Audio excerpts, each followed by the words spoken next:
celebration. Them not see nothing better to smile about my story. Say, me day at town one day. We go back to 1881, when Nevisians resented becoming part of the administration of St. Kitts Nevis in Angola. And there was always a hunger since then for an independent Nevis, independent of St. Kitts, even though Nevisians wanted to remain a colony of Britain. That situation reached a point of desperation in 1970, when the island ferry, the Christina, sunk with over 300 Nevisians on board. Every home on the island of Nevis had a sense of loss. And more than ever, Nevisians felt the need to be in charge of their own affairs, because many of the people who went down on that boat either went to St. Kitts because that is how they got promotion, or because they wanted to buy a suit for a wedding, or because they needed to buy other matters, other things that they could not obtain on the island of Nevis. And so, out of that cry of desperation came the Nevis Reformation Party. The men and women of the Nevis Reformation Party did not get involved in politics for power or for themselves. I would call them Nevisian nationalists. The party, led by Dr. Simeon Daniel and powered by men like Ivor Stevens, Ural Swanston, Ron Liebert, Sonny Paris, Papas, Mr. Liebert, and other persons, many persons, too many names to call. They supported the Nevis Reformation Party, and they sought to be in government so that the cry of the people could be fulfilled. They took over the local government in 1971. By 1975, they controlled all the seats on the island of Nevis. And in 1980, they were able to form a coalition with the People's Action Movement to have government in St. Kitts and Nevis. They busied themselves during the next 2-3 years to have independence brought to Nevis on the 19th of September, 1983. And with that, Nevis had its own government. Its government, the premier, an executive, made of ministers of government, a cabinet, and a parliament. And they set about to restore Nevis to its pristine and glory. First, infrastructure, water, roads, electricity, and airport. They were able to build these. In education, the sixth form was established, and even before 1983, because the sixth form was established in 1981. And the whole idea was for graduates of sixth form to take positions of leadership on the island of Nevis. And some of those today are in positions of leadership. Val Rollins was one of the graduates of that sixth form. You have Mr. Ernie France of TDC. You have Carlisle Powell.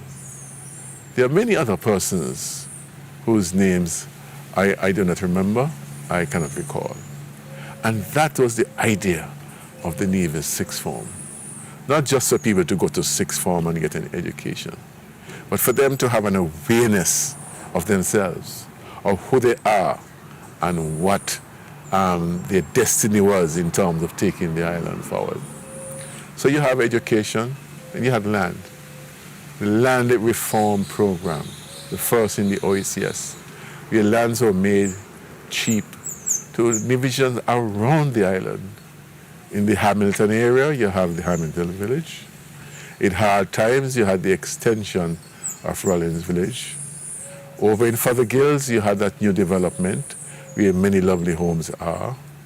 In the Butlers area, in the Maddens area, in the Potworks area, in the Cades Bay area, in the Spring Hill area, all those are areas where lands were sold cheap to Nevisians.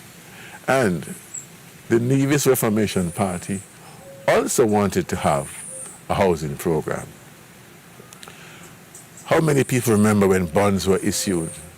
And the bonds were issued to purchase Penny's estate, which at that time was available for 8 million EC dollars, to develop housing, and to purchase 2 generators.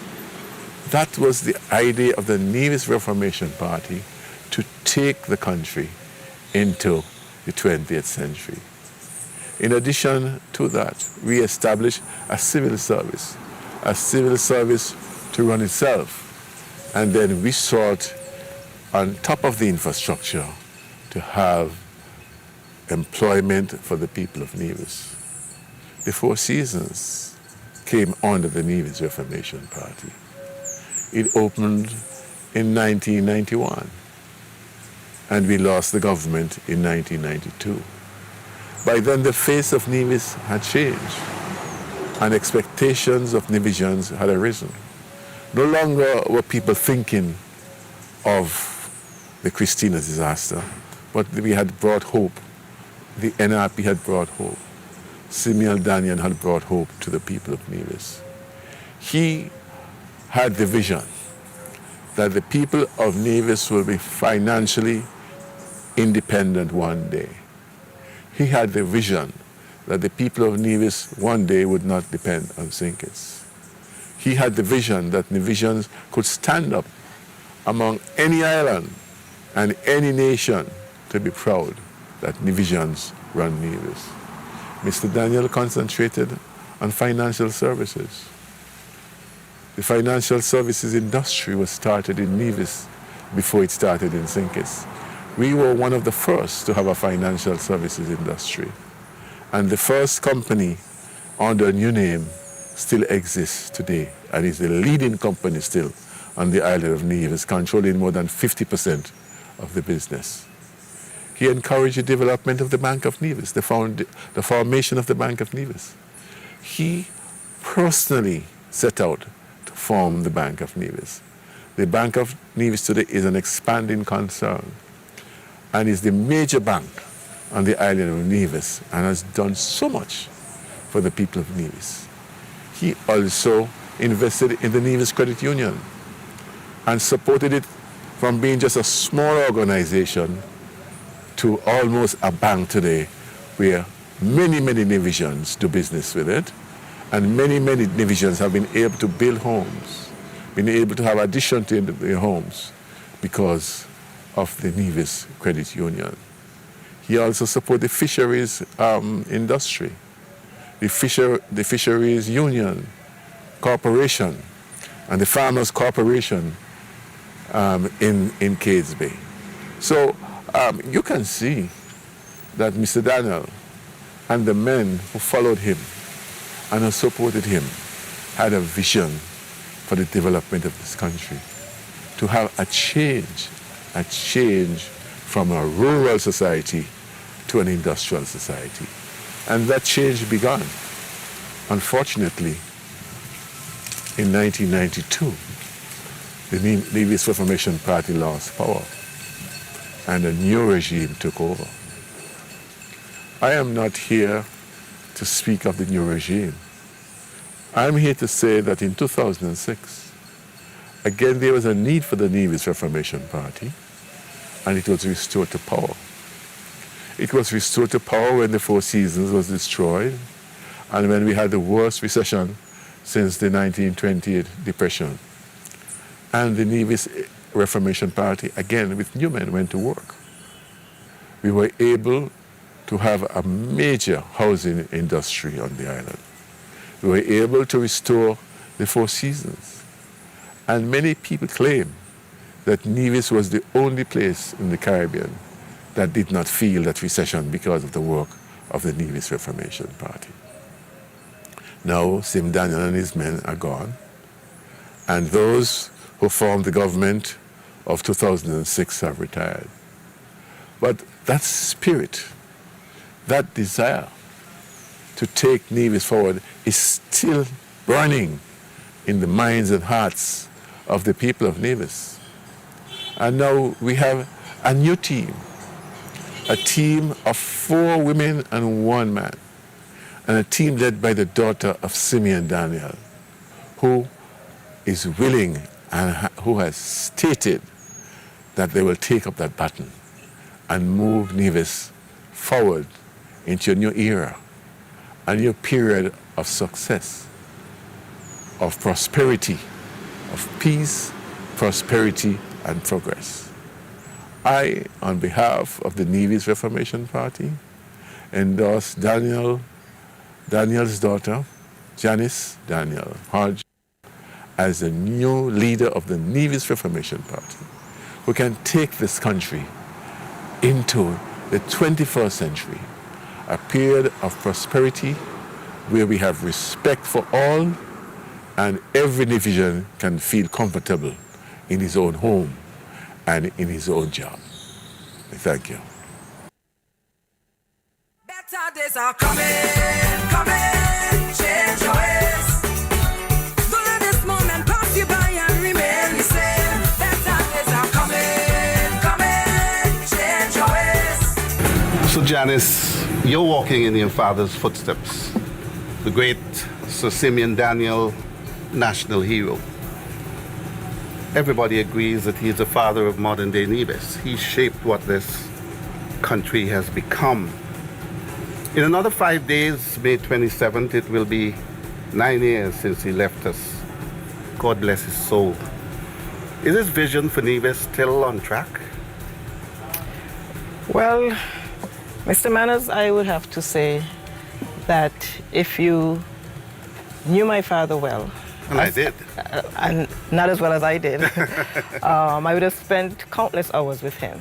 And one of his greatest drive was that of self-determination. Mm-hmm. He always felt that whether as his children or the people of Nevis, he always felt that we should be able to determine our own destiny. Mm-hmm. And the position that we're in now in Nevis, in fact, the reason why I would have been driven and felt compelled to step forward at this time is because I can see where we are going totally opposite from what he envisioned. And I know that going in the opposite direction definitely is not in the best interest of Nevisians, the people living here, and even myself. One of the things he would have said is that if Nevis were to lose its way, never said that he was the last one to give up. He always felt that Nevis should be able to determine its own destiny. When we look at the position that we're in now, almost 100% dependent on the federal government, certainly this is not the direction that we would want to be going in. Certainly you cannot be in a good place when you have to be dependent on others for your well-being. And so definitely we're not going in the right direction. We're not seeing his vision coming to fruition. And those of us who were close to him, who knew what he stood for, who understood what he stood for, he would have taught us over and over again as his children, you must not let anyone else determine your destiny. And so where we are today, it was from those teachings why I think I'm standing here today to say that better can be done for Nevisians going forward. When you become Premier, how will you and what will you do to get us back on track? Well, again, it's understanding the importance of leadership in a country.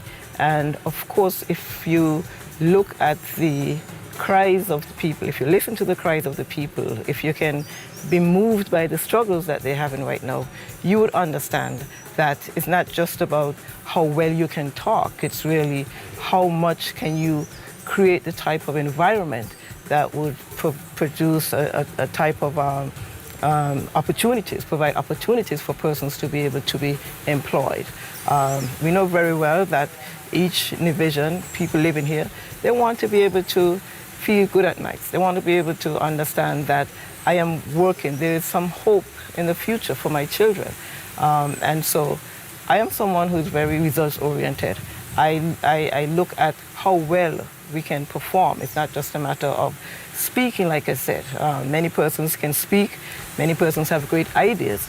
It's really about how can you implement. And my professional background as well as my personal background would show that once I get involved in something, there must be some results at the end of the day. It's really not me. There are many things that I would have done and you would not know that I was involved. But really, I would have been the engine behind to drive and to make sure that we actually performed and developed what we want to be able to develop. Better days are coming, coming, change your ways. Don't let this moment pass you by and remain the same. Better days are coming, coming, change your ways. Don't let this moment pass you by and... At the end of tonight, the NRP would have launched all 5 candidates, 4 women. That's unprecedented in St. Kitts Nevis and, in fact, in the history of Caribbean politics. What will women folk bring to the table? Well, what I must say is that it's quite interesting the way that this party is developing. The Nevis Reformation Party has always been one that spoke about inclusion, gender equality, etc. But it just so happened that at this particular time, women are the ones who really have stepped up and recognized that enough is enough with regards to what's happening, and of course, better can be done. Now, when we look at the current environment in which we are living, and we understand the very different challenges, very complex challenges that we must deal with, then we understand that a woman's perspective would be quite important. And so in this party, what you will have is not just the perspective from one woman, but from 4 different women. And we understand that women are really nurturers, they're very caring, and the environment that we're operating in right now, looking at the COVID-19 and how it has impacted women folk, especially because of the type of industries that they would have worked in, it's very important for us to be able to incorporate and to be able to listen and to understand how the country can move forward. And we know pretty well that once the women folk are moving forward, the country likewise would move forward. And so it's not a situation where we would be focusing entirely on women, but we understand that at this particular time, it's quite important to have that type of perspective that can relate to that. We also have to understand that people have been looking at the different ways in which the leaders who have gone before in Nevis, their styles and who were effective. And we understand that arrogance and charismatic personalities really does not bode very well for Nevis. We understand how Nevisians operate, we understand what's important to them. And so looking at it from a woman's perspective, having a softer approach, a more understanding approach to the people who we are actually to be serving, then that I'm thinking would bring a different perspective and a more effective way of governing this. At the end of the day, when it's all done and dusted, you will be Nevis's 5th premier and its first woman premier. How do you intend to be fundamentally different to the person who now holds the office? Well, I mean, the person who holds office now, it is not evident that there is a connection between the government and the people who we are supposed to be serving. And I think that would be a big difference, because I'm someone who would have spent many hours as my profession as well as personally engaging and interacting and listening to people. And so indicating that my being here at this time really has a lot to do with the people that I would have listened to, understand their concerns and their struggles, and really want to make a difference to help their lives as well. And so at this point, one of the biggest issues in Nevis right now is the lack of job opportunities, is the lack of hope for our youth going forward. And so understanding, being connected with the people and understanding what true leadership really is about, and understanding that you're really serving the people to make their lives better, not your personal life, but the lives of the people, and to put country above self. That is really what is important. And so I think my focus would be entirely different.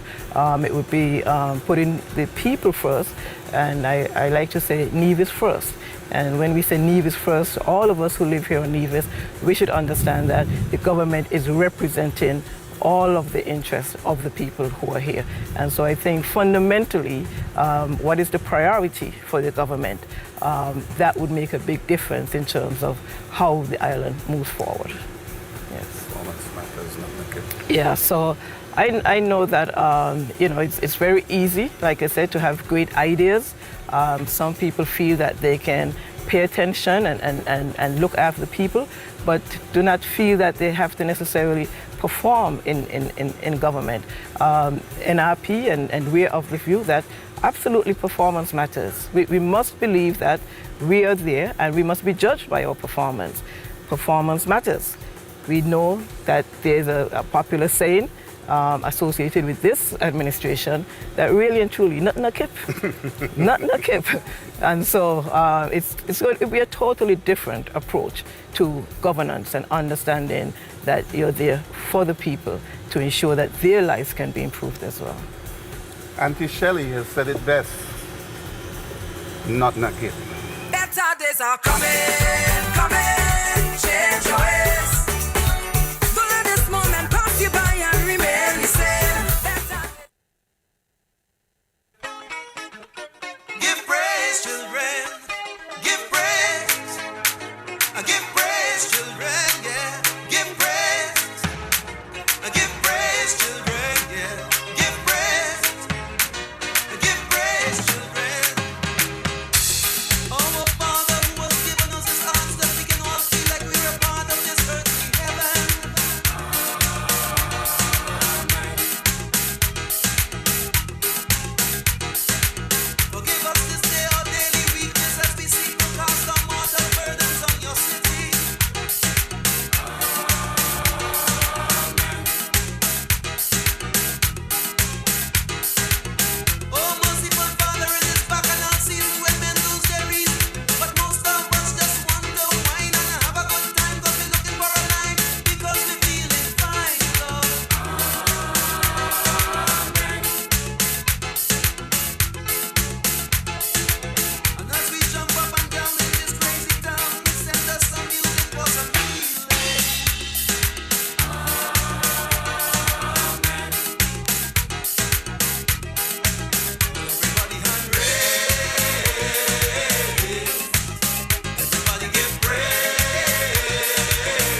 Good night.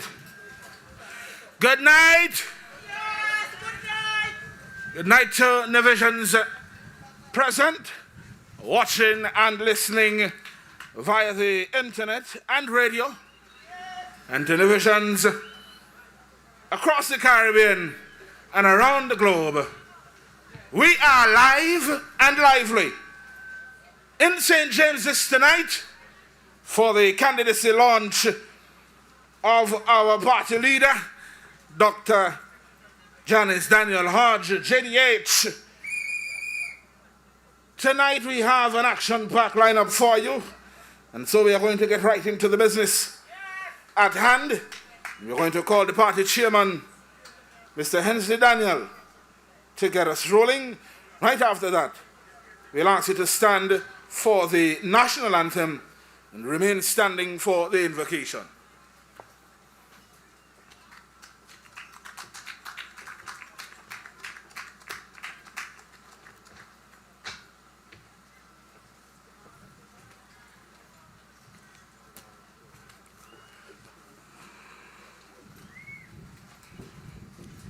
Good evening, brothers and sisters of the Nevis Reformation Party. Let me say that as I drive through St. James, it is beginning to feel a lot like Janice is winning. It is beginning to feel in St. James like victory for the Nevis Reformation Party. It is beginning to feel a lot like we are turning the corner in St. James. It is beginning to feel that we can raise the flag of the Nevis Reformation Party once again in St. James. And because we have all of that feeling, the pleasure is mine to bring all of us together to call the meeting to order so that we can carry on our sister, Dr. Janice Daniel Hodge, to victory. Because, as I say, those of us who have been in the politics for a long time, we can sense when something is happening. And we believe that something is happening in St. James. And when we came here this evening, we thought that we had come to a place where victory will be had by the Nevis Reformation Party. So the pleasure is mine to call all of us, call the meeting to order, and let us so conduct ourselves in a decent and orderly manner, observing the protocols so that we can have a productive evening to send our sister off to victory. Thank you very much.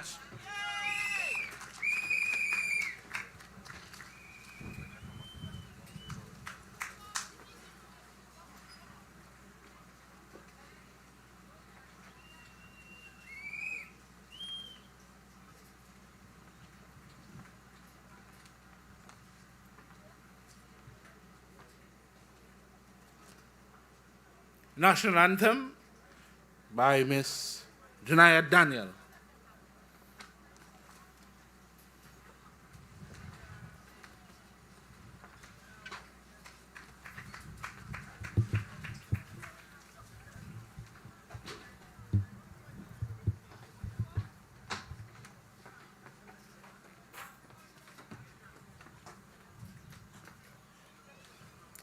O land of beauty, our country, where peace about thy children stand free, on the strength of will and love, with God in our struggles, St. Kitts and Nevis beam, our nation bow together with a common destiny.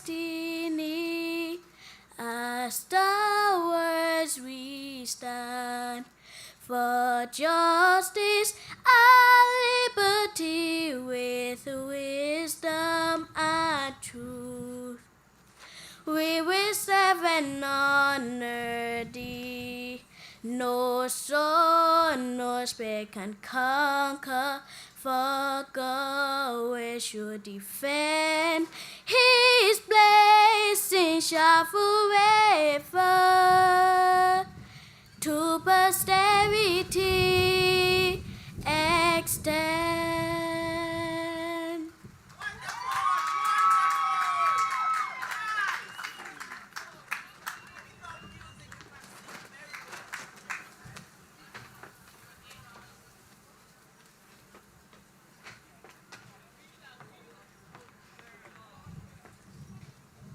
Let us pray.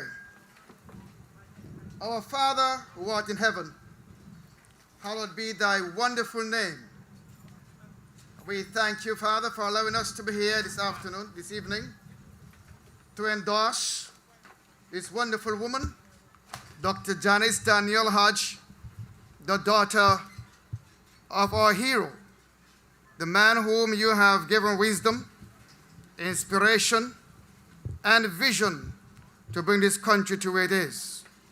We thank you, dear Lord, for Mrs. Daniel Hodge, who has taken up the strength to continue where he has left off. I ask God that thou may give her the strength and give her the courage. Most of all, give her the support that she needs during the time of her campaigning. And we thank you, dear God, for the success.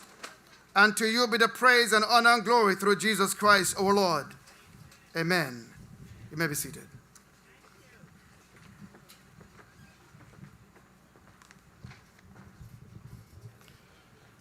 Thank you very much, Pastor Douglas and young Daniel, for the invocation and the national anthem.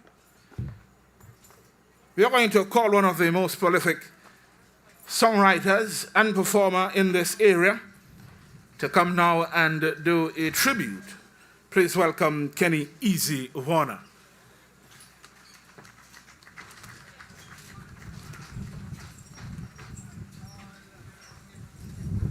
Good evening, St. James's. Good night, Castle. Good evening, NRP people. It gives me great pleasure to make my contribution to the stalwarts of the NRP. And before I start, we're going to have a moment of silence. And we're going to start right now.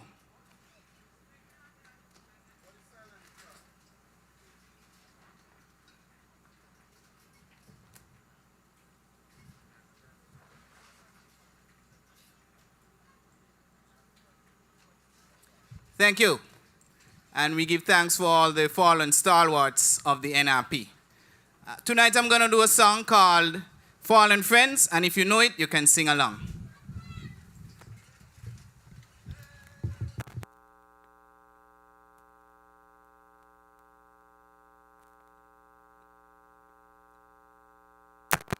Cue up the music, DJ.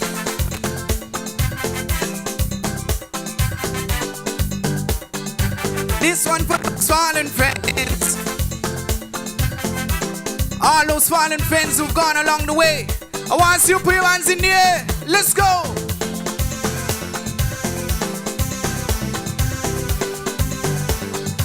This one for those fallen friends. Let me see your hands if you're missing somebody right now. All right. Let's go. When will I see your face? When will I see you smiling back at me? If I could hear your voice and hear you say those things you used to say to me. You will never be forgotten, you will never fade away. In our hearts is where you'll always be. Can't believe that this has happened, seems like only yesterday. When we were... If you're on this one, sing out, sing out, sing out. When will we meet again? All of our fallen friends. When will we have a time to share? With us you'll always be. All is a legacy. It's to show you how much we care. When will we meet again? All of our fallen friends. We know you know we miss you here. With us you'll always be.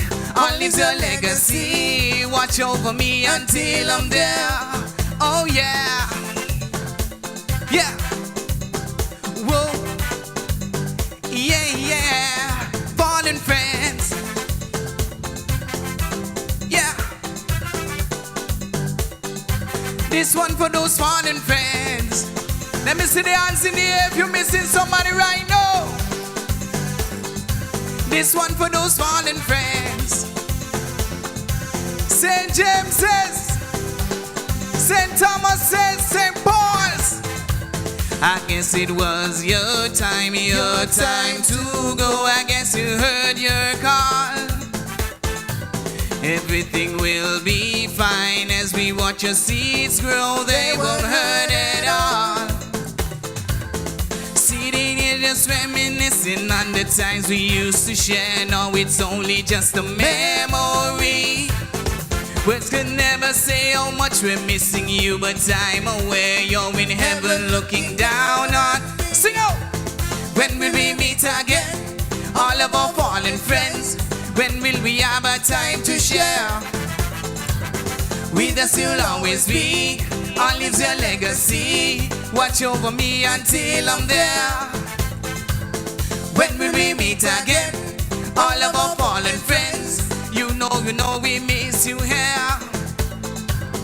With us you'll always be. All lives your legacy. It's to show you how much we care. Sing it again, sing it again. You will never be forgotten. You will never fade away. In our hearts is where you'll always be. Words could never say how much we're missing you, but I'm aware you're in heaven looking down on me. When will we meet again? All of our fallen friends. When will we have a time to share? With us you'll always be. All lives your legacy. It's to show you how much we care for those fallen friends. When will we meet again? All of our fallen friends. We know we miss you here. With us you'll always point your hands to the sky. It's to show you how much we care. Oh yeah. Thank you and good night.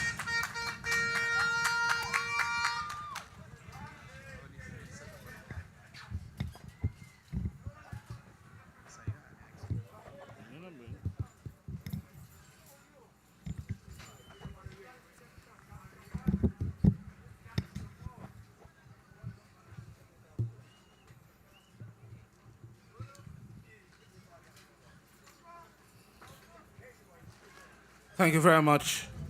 Kenny, one of the all-time greats, fallen friends.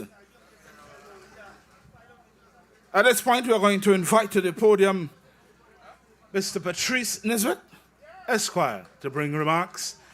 Mr. Patrice Nisbet, to bring remarks.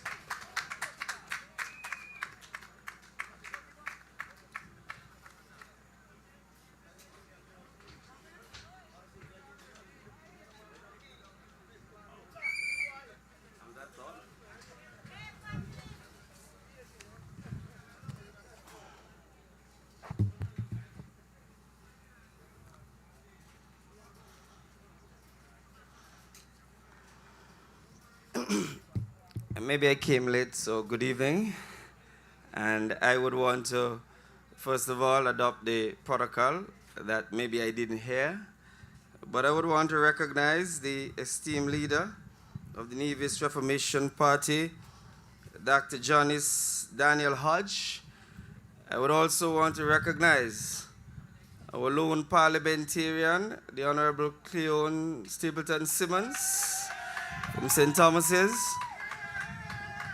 And also to recognize the Honorable Joseph Walcott Parry, the former Premier and the representative from St. Thomas's and the chairman of the Nevis Reformation Party, Mr. Hensley Daniel. I have 5 minutes to deliver this, so I'm going to try and do it in 5 minutes because the government says so. After many weeks of delay, I am pleased to be here with you all this evening, as we are finally able to come together to celebrate and formally herald the candidacy of the NRP's leader, Dr. Janice Daniel Hodge. While this is certainly a jubilant occasion, we must temper this elation and keep in sight the importance of the announcement of our candidates. The NRP has long held the position and indeed has ingrained as a key element of its philosophy that performance and leadership matters. With the selection announcement of each candidate, the NRP in a sense, places the weight and responsibility of upholding the party's legacy of integrity, honor, and deep commitment to a life of service to the people of Nevis. As a representative of the NRP, your words and deeds no longer serve only as a personal reflection of you as an individual. They also become the reflection of what our esteemed organization stands for in the interests of our people, communities, island, and indeed our great federation. These are certainly qualities that are of critical importance at this moment in the history, as the people of Nevis have not escaped the ravages of the COVID-19 pandemic, a global crisis the likes of which the world has not confronted in more than a century. Now more than ever, quality leadership from men and women of sterling character and fortitude will be required to defend the people of Nevis. As we navigate the trying road that lies ahead in rebuilding our beloved island, the coming months and years ahead will require that our best and brightest, in consultation with the people, plot a way forward through the uncharted and undoubtable difficult times that lie ahead. There is no precedent to refer to, no aid in navigating the pandemic, nor could the extent to which we would all be impacted be envisioned. 17 months ago, none of us could have imagined the ways in which COVID-19 would have tested the men and women we elect to serve, or to their strengths, and sadly their deficiencies and lack of ingenuity and leadership has been exposed. For more than a year and a half, hard-working men and women have been out of work. The initial blow of sudden unemployment felt by those in the hospitality and service industry has now trickled down to many other industries, where even those who remain employed were negatively impacted, rendering them unable to meet their basic needs for themselves and their family. This has been further compounded by the fact that we have a government that has not consulted the people in formulating sustainable policies that could aid us in the medium and long term. Much ado has been talked about some stimulus initiatives. I want to ask you tonight, I wonder what has been stimulated. Because what we have seen is a miserable reactionary initiative that has not covered the majority of the vulnerable people. Leaders who truly seek out the ways at all times to do the most good for as many as possible. But we have seen a government that has devised ways to, what you call it, penny pinch and not serve all the people, instead excluding people. I am here tonight to say to the proud people of St. James and to the proud people of Nevis that NRP people don't want handouts. And we in this country, we will not continue to tolerate the not so subtle and continued incompassionate threats to people's livelihood in this country. They say if you're unvaccinated, they're going to fire you. To date, these tactics have formed the basis of the government strategy, a strategy wholly endorsed by the CCM administration. They have now come to the view that curfews and lockdowns are unsustainable. They are only short-sighted, band-aid solution to the current situation. And what we are faced with is ineffective leadership in this island of Nevis and the Federation of St. Kitts and Nevis. And so, my dear people, I say, it is time the good people of St. James, it is time the good people of Nevis look to someone who can bring you innovative and creative leadership. Not only to the constituency, but to the island of Nevis. I believe we can bring the answers. We have the answers. We have the men and women with the answers to the problems that are facing the country right now. I know we have a situation, because what are they going to say to the 5th farmers and the 6th farmers who are going to leave school shortly? Where is the work going to come from for those persons?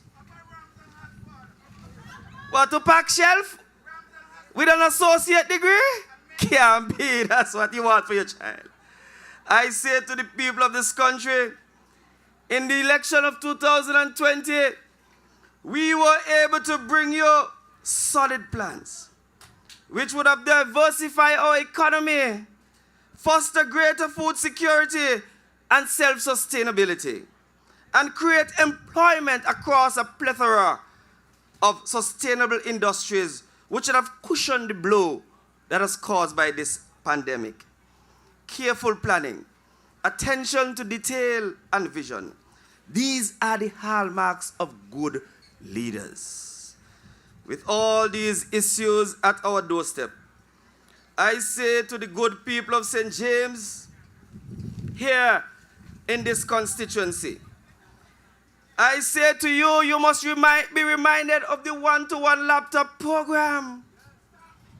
I was a part of a federal government that introduced that to the people and the children of Nevis. When the pandemic came, where was the laptop program? We have had 3 senior ministers who are part of a government in Bastia. And up to now, they can't even bring laptop, not even tablets to the children of Nevis. Our children have been left behind with their education. And so, my people, I say to you, geothermal was not another issue that we brought to the good people of Nevis. What has Brantley done with geothermal? What has he done with it? He has killed geothermal. He has killed a key pillar that we had put forward for the diversification of the economy of Nevis. And so tonight, I want to say to the good people, my dear people of St. James and my dear people of the beloved island of Nevis, I want you to examine all the issues. I want you to examine the difference between success and failure. And I want to say to you tonight that the success and the failure of a nation depends upon leadership. And so, what the NRP has done tonight is that the NRP has gone in searching. And the NRP has brought you tonight Dr. Janice Daniel Hodge, which comes from a line of leadership. Her esteemed father, Sir Samuel Daniel, was the architect of modern Nevis. Therefore, the shoes she has to fill are large.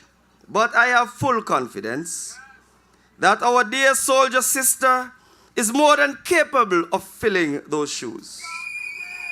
To this end, she has done yeoman service here in the community of St. James, especially in the fishing community. Her advocacy of preservation of the fishing industry has redounded to the benefit of the entire community here in St. James. Through her service to the community, she has proven herself to be worthy of the title of leader, and also as the representative of the people of Nevis for St. James. Her commitment to development, education, and to the people have all proven, in addition to her willingness to serve in these challenging times, all solidify in my mind that Dr. Janice Daniel Hodge is committed to the people of St. James and to the people of Nevis. I am therefore very pleased tonight to entrust to the people of St. James Dr. Janice Daniel Hodge, as I am confident that she will not only live up to her national legacy of our esteemed father, Sir Simeon Daniel, and his invaluable contribution to the Nevis Reformation Party, but she will do her endeavor best to advance and promote the interests and the development of the people of Nevis. Good night and God bless you.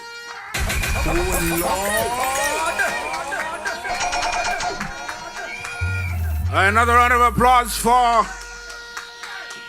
Patrice Desmond Esquire. A stark reminder of the failures of the current administration and a powerful message telling you and reminding you of the wonderful work the Nevis Reformation Party has done in the past and what we are going to do under the leadership of Dr. Janice Daniel Hodge. We are going to now turn our attention to the big screen for the first testimonial, and it comes from the Honorable John P. DeJong Jr., the former governor of the United States Virgin Islands.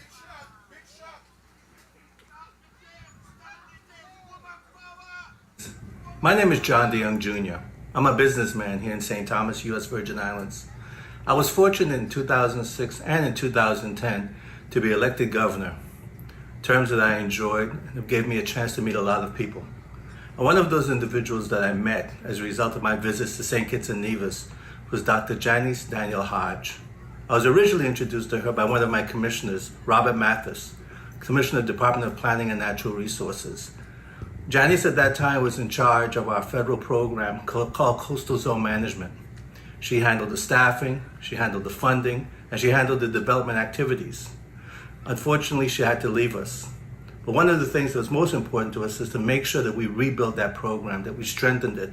And Commissioner Mathis felt that in order for us to achieve it, we had to figure out a way to attract her back and bring her back on board with the governor of the Virgin Islands, which we were fortunate enough to do.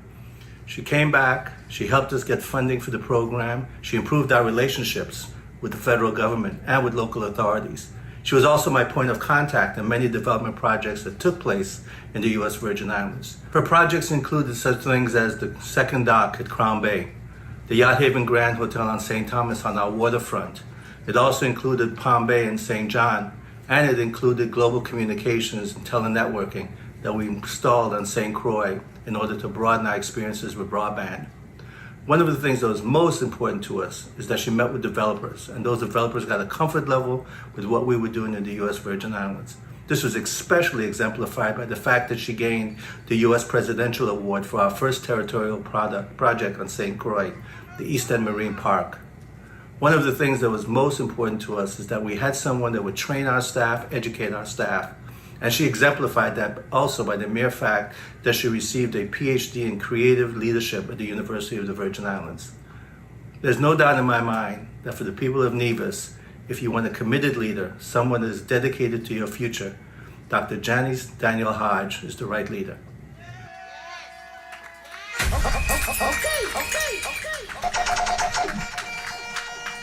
That was our first testimonial. And our leader has done wonders in the USVI, telecommunications, infrastructural development, marina development. Well, if she can do that there, imagine what she will do here. We are ready for leadership under Dr. Janice Daniel Hodge. Our first endorsement comes from a gentleman who needs no introduction. But permit me to introduce you to one of Nevis's finest premiers. He would have led Nevis during probably the greatest financial depression this island has ever seen. And in his tenure, Nevis saw progression like it has never seen in the modern era. Ladies and gentlemen, it is my distinct pleasure to welcome the former political leader and the president of the Nevis Reformation Party, the Honorable Joseph Walcott Parry.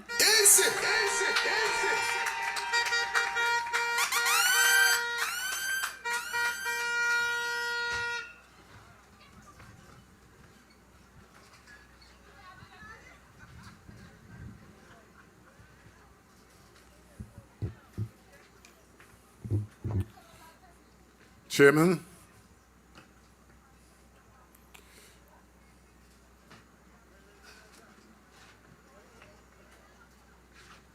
Chairman, Party Leader, candidates of the Nevis Reformation Party, Chairman of the Nevis Reformation Party, supporters of the Nevis Reformation Party, ladies and gentlemen, Nevisians all, I am very pleased tonight to see that you have come out to this launch in spite of the fact that we are under certain restrictions. The people of Nevis are hurting. The people of Nevis need to be restored and to be saved once again. The Nevis Reformation Party has always been there for the people of Nevis. In 1970, at the sinking of the Christina, the people turned to the Nevis Reformation Party. When we had disaster in 1980, the people turned to the Nevis Reformation Party. In 2006, when we were in trouble, the people of Nevis turned to the Nevis Reformation Party. Once again, we are in crisis. Once again, the people of Nevis need help. They need to be made independent. And once again, the Nevis Reformation Party is here to help the people of Nevis. I am pleased to say tonight that Dr. Janice Daniel Hodge, the daughter of the first premier of this country, Dr. Simeon Daniel, the man who shaped the modern Nevis, she's here to continue that legacy. She is offering herself with three other women and one young man to take this country out of its misery and to take it forward into prosperity. I am satisfied and I'm proud that the Nevis Reformation Party is in good hands. I am proud to say that these women, these young women are here not because they're women, but because they're the best candidates that we have to offer. Dr. Janice Daniel is here as leader of the party, not because she's the daughter of Simeon Daniel, but she's the best person at this time to lead the Nevis Reformation Party.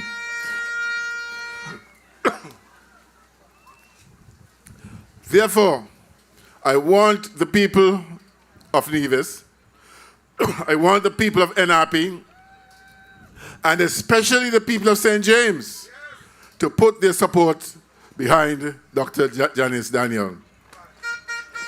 I am proud, Janice, sorry, age catching up with me.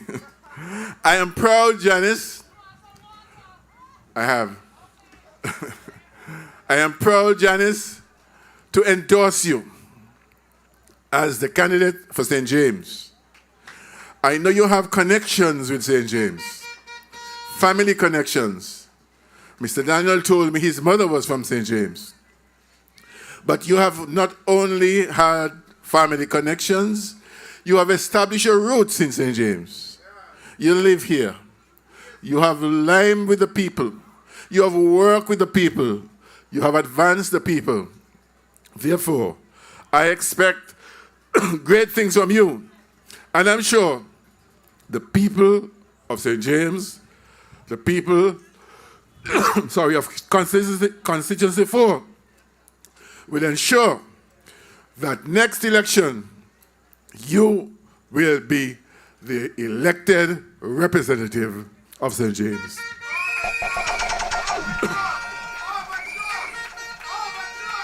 Good night, and thank you for the opportunity.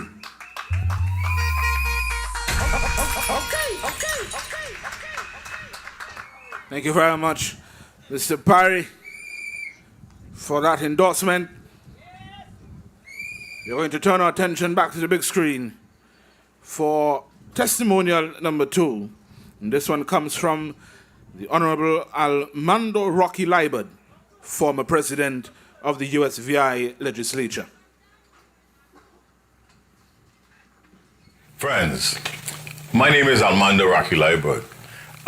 My great-grandparents came from Nevis, a place that you all may know as Brown Hill.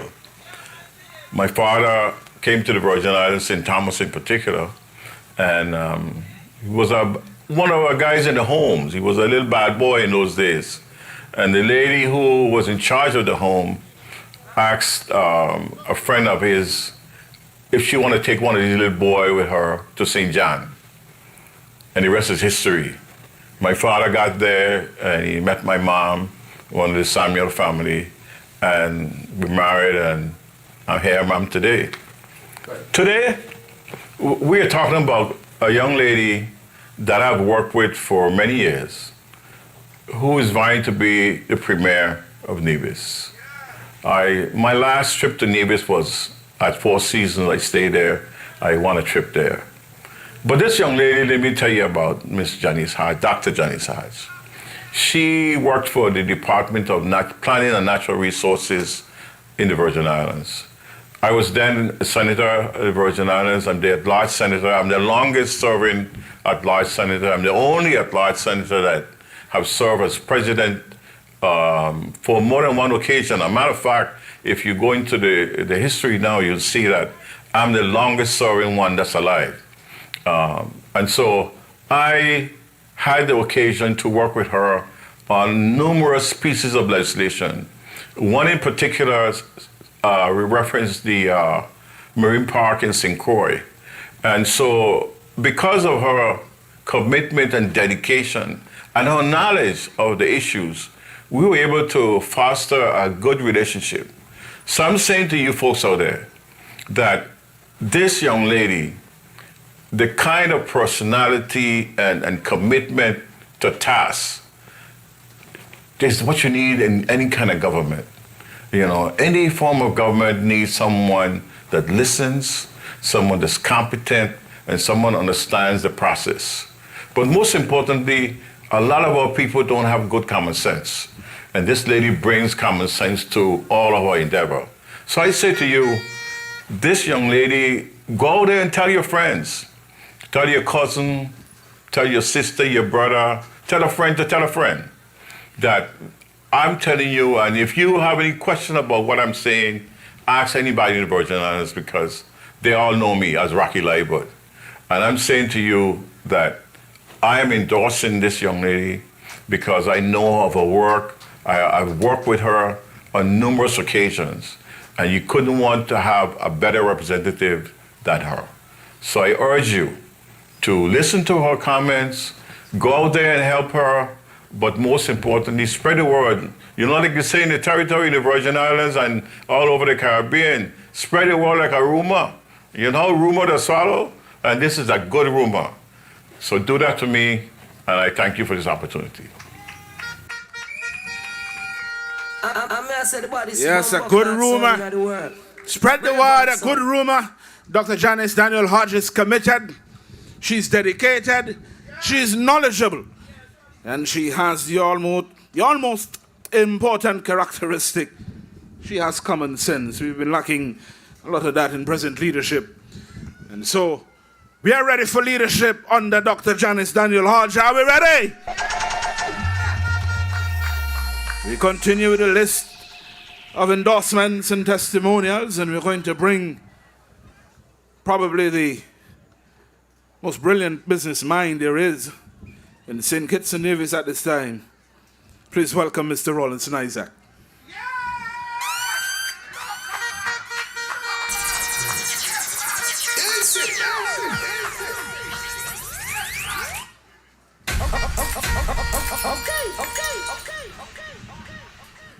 Yes, I like that. I was hoping to speak for about 2 hours tonight, but Janice said 2 minutes, no more than 3. So I had to rearrange a number of things. Good night, all. My task is a simple one, just to simply endorse Dr. Janice. But for me, it's about the 4th endorsement that I've had the privilege, will have the privilege of doing. The first one was when I was setting up the Sea Bridge. We were looking for someone to do an environmental impact assessment. And when we looked around, we had about 10 names. And I said, look, you could put those other 9 behind because it's only one name going to be there. And that was Dr. Janice.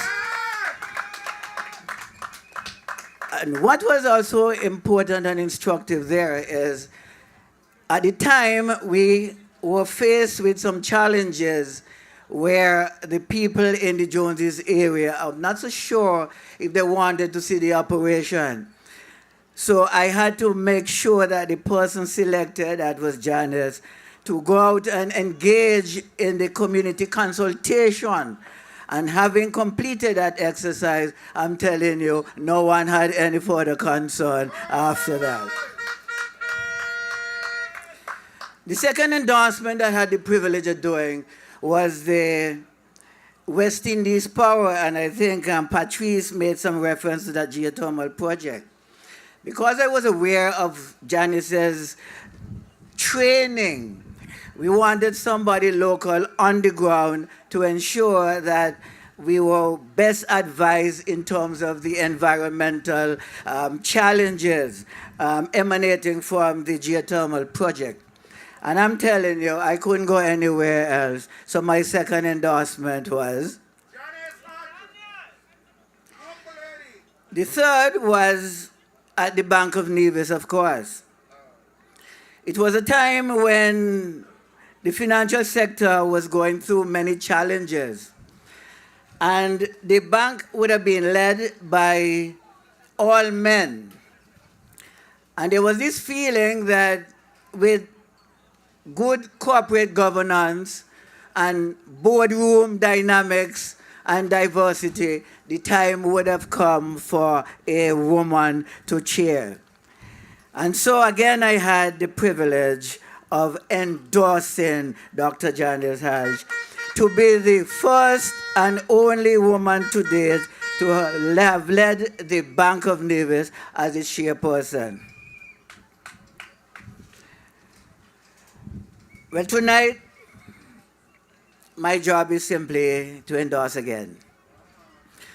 But what I've learned in those experiences, there's 3 former engagements, was Janice's ability to be engaging. I've seen her in 4 particular roles. One was an interpersonal role. And in that role, how she engages, how she goes out, and how she, as I say, engage with other people. The second one was the informational role. That is like a scientist, how she collects information and data and put it to good use. The other role I observed was a decisional role, how she would take all those information and almost scientifically put them to work. And of course, out of all those 3, you add what we call the transformational role, that is having taken data, having made decision, how you can take that decision forward and to transform. And so tonight, my endorsement will be for her candidacy of St. James, I am told. But I want you, in addition to that, to recognize that Janice has already been elected the leader of the party and has already been involved in setting direction for the country, and in so doing, engaging people, her other comrades, in formulating strategy so that when she gets into office, we will see the real McCoy.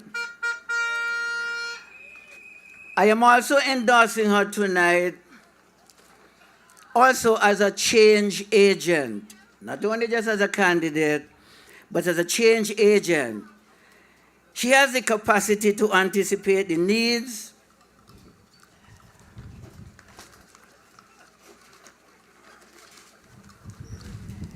and to lead productive change.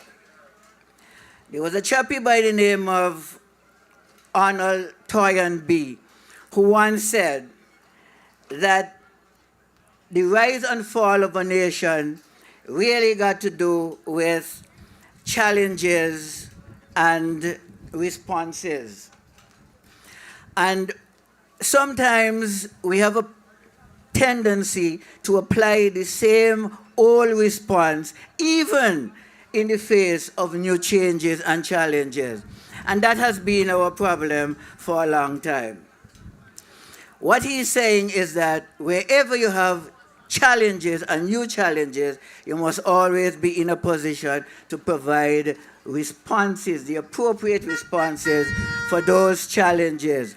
And I am here to tell you that no one else than Janice can provide those, especially in these times when we are facing the challenges of COVID. We are having people who are providing the same responses. It's not going to work. You have to have that ability to be agile. It was Henry Ford who once said that if you always do what you always did, you will always get what you always got. I am here to say that if you cannot change the things you are looking at, you must look at the things that you have to change. And what do I mean by that? It's the first time in the history of Nevis we are seeing the predominance of the powerhouse of women. I'm seeing my sister here, Cleon, and I can speak about Cleon for 2 hours as well. But what I want to say to you is that being women for this upcoming election, I want you to bear in mind, it is time, and that's what I said, you must change the way you look at things. This may be the only time in your history you're going to be able to select most women to lead the country. And here's my message really for all the women. You must go out and tell everybody this is woman's time. Every woman must vote for the women. That's the point.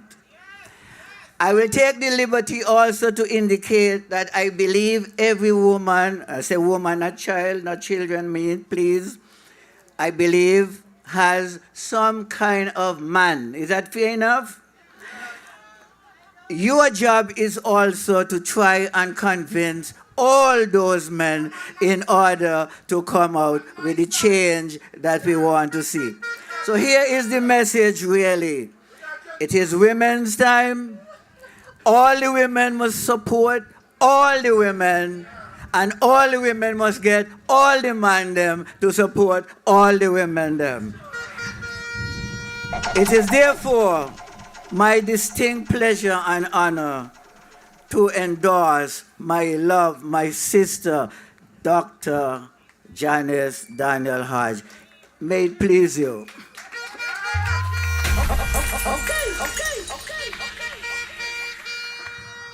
Thank you very much, Mr. Isaac. The competence and the skill set of our leader continues to bear fruit through these endorsements and testimonials. And so we go back to the big screen for the testimonial of Dr. Lawrence Mills, economic consultant. Good evening. My name is Dr. Lawrence Mills, and I'm delighted to share some thoughts about Dr. Janice Daniel Hodge, mainly about her leadership qualities. To begin my remarks and to frame the conversations about Janice's leadership qualities that will occur over the next several months and years to come is a quote attributed to the noted anthropologist Margaret Mead, who said, "Never doubt that a small group of thoughtful, committed citizens can change the world. Indeed, it's the only thing that ever has. Throughout history, movements that promote change have been driven by passionate leaders. Whether it was women's suffrage, the civil rights movement, labor movements, or resistance to racial and social injustice, personal conviction and dedication to the cause mark the efforts of these leaders. Thus, I focus on Janice's character, her integrity, passion, commitment that have been evident ever since I've known her, no doubt, fueled by her love of country and a deep conviction that leaders must work together to change people's lives for better. I came to know Janice very well in our doctoral leadership courses as we explored solutions to the many problems faced by small island states. She often spoke of the fissures, as she called them, the increased vulnerabilities that the islands face due to the impacts of climate change and natural disasters, and the need for collaboration to manage and protect marine ecosystems. Thus, Janice has dedicated her professional life to causes that are beneficial to the sustainable development of St. Kitts and Nevis. Turning to other issues of leadership development, Janice particularly cares about excellence in education and has thought deeply about the challenges and opportunities facing many students today. As a result, she joined forces with educators from 4 prominent institutions of higher education to research proven leadership approaches to broaden participation in STEM, that is science, technology, engineering, and mathematics. She believes it is critically important to develop higher education leaders, reflective of a collective commitment to equity, opportunity, access, and participation as a foundation for inclusive excellence. Of all the questions about the future of leadership that we can raise for ourselves, we are confident in our answer to only one: who will lead us? Those who are prepared and ready to serve. Janice is prepared and she is ready. Thank you. Oh, that's the question. Who will lead us? Come on, who will lead us? Dr. Janice Daniel Hodge. The NRP's youth arm will bring an endorsement via Ms. Patrice Fleming.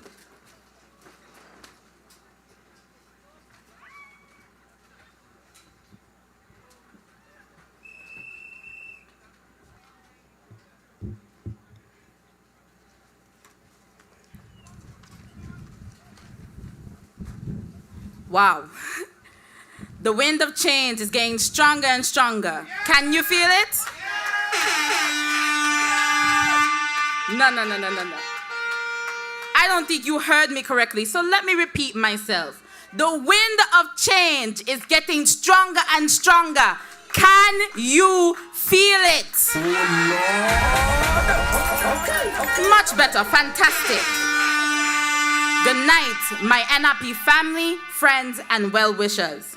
It is my distinguished task to endorse and present to you the new NRP candidate for St. James, Dr. Janice Daniel Hodge.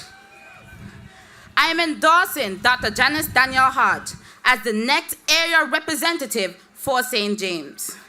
I have every bit of confidence that Dr. Daniel Hodge will bring about a real and meaningful change for the people of Nevis and, by extension, all who call Nevis home. She recognizes the need for economic diversification in our little Nevis. And with her strong background in leadership, the blue and green economy and business, she is, without a doubt, the right captain to steer this ship to a land of peace, progress, and prosperity.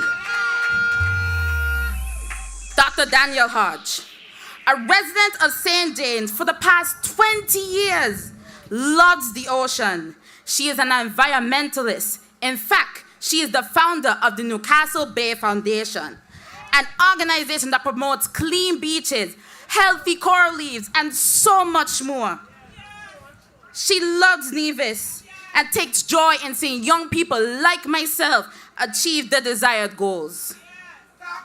Her father, Sir Dr. Simeon Daniel, who was the first Premier of Nevis and the first person to lead this great party, instilled in her to show love and respect for everyone as we are equal in the eyes of God. Dr. Daniel Hodge has the formula for a peaceful, progressive, and prosperous Nevis. She has the plan for a revitalized and sustainable economy. She is strategic, organized, and committed. So please, vote for Dr. Dennis Daniel Hodge for your next St. James representative. I thank you.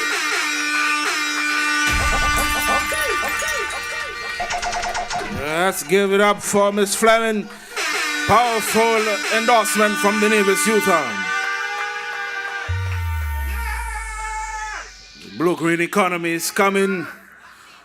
That economy that is going to set Nevis on a path to sustainable prosperity for all of its people. We're getting a little closer to home with this particular testimonial, and we're going to turn again to the big screen for one of the sons of Dr. Hodge, K.G.R. Hodge. While I've been fortunate to reap the benefits of my grandfather's political prestige, it is a double-edged sword that has made it so that his children and children's children's lives would never be fully private. They would always be held to an unobtainable standard, a certain special kind of scrutiny reserved for the children of world leaders. And while many people put in this precarious place crumbled underneath this type of pressure, a rare few have risen to the occasion. I like to take the time to speak on one of them in particular, my mother. I would like to start by saying good evening, and what a lovely night it is for such a momentous occasion. There are so many words to describe my mother, and so many much more wonderful things to say. But firstly, I'd like to speak objectively on her qualities as a stateswoman. An endless commitment to both community and cause, the undying perseverance of her character, and her resounding ability to operate both effectively and efficiently in high-stress leadership roles. For as long as I can remember, my mother has had a unique identity, a strong sense of pride. In St. Thomas, they call it a down island thing, but it is something different. This can be summed up in a few words: her love of Nevis. It has been the driving force in her endless pursuit to shatter the metaphoric glass ceilings in her wake. While she exemplifies what I'm speaking about, this is not unique to just her. The need and willingness to succeed is ever present in the hearts and minds of Nevisian people. It is what makes Nevisians Nevisians. She's just a little extra special. Since moving into St. James, she has been a staple in the community, regularly attending community events and congregating with her constituents. That is the commitment to community. She has gone as far as to develop friendships with the very fishermen who bring fish to your shores, offering consultation when necessary and comfort whenever she is greeted. Throughout the course of her tenure, working at high-stress leadership roles, whether it be as director of a government agency in St. Thomas or being the director of the board in the Bank of Nevis, she has executed all of her duties as effectively as possible while doing so effortlessly. The many accolades achieved throughout her career is how they say the proof in the pudding, a proven track record of results. Now, I think I'll take a brief moment and speak personally about my mother. My mother has always been the tether to reality that I needed to remain within the realm of reason. Or simply stated, she's what kept me alive and aware. She has been the grounding force to keep me centered and focused in this whimsical world.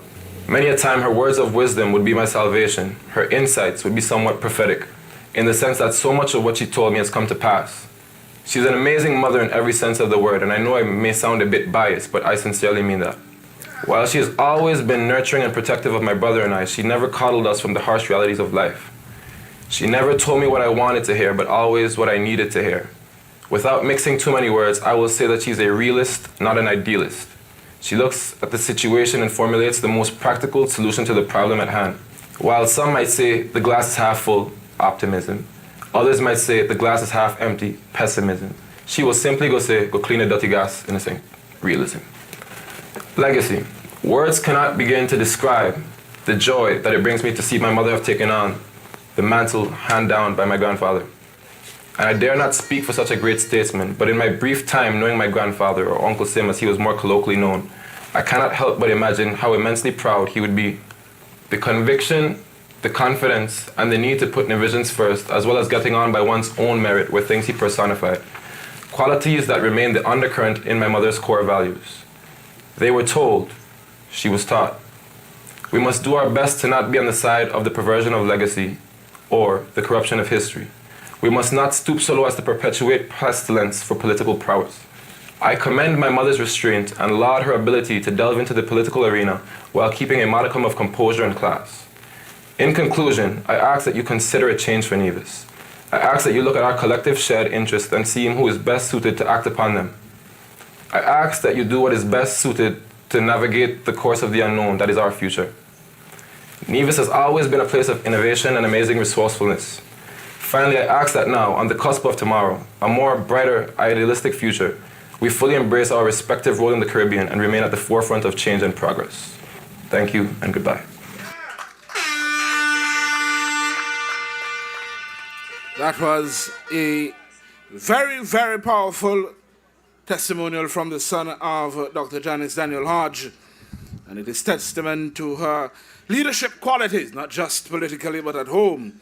You're reminded that she is very down to earth, and the dirty glass in the zinc needs to be washed. And I think the glass is blue. It's time we wash that glass. Turn it green. It's time to wash that glass and turn it green. We are going back to the screen, this time for the former leader of the NRP, the Honorable E. Roberto Hector. I am E. Roberto Hector, former leader, yet proud and loyal a supporter to the Nevis Reformation Party, the greatest party. Tonight I offer my full support and endorsement to Dr. Janice Daniel Hodge as the next representative of St. James. I believe, as a representative, she will reintroduce strong and positive growth and development to the constituency of St. James and the entire island by extension. She is a promoter of literacy among our children, strong environmental policies, and great community development. Janice believes in moving forward with empowerment, information, and involvement of all citizens. St. James, oh St. James, tonight I ask you to give your full support to Dr. Janice Daniel Hodge. She can truly serve you as the next representative for this constituency.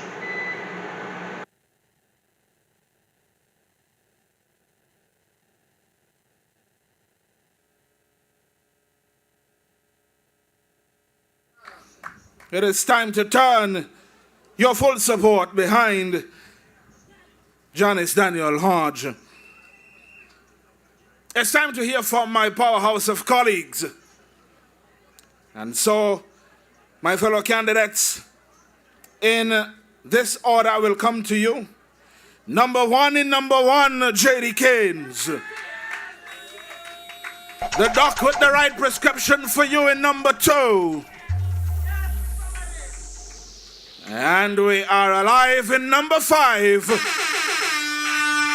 the Honorable Cleon Stapleton Simmons.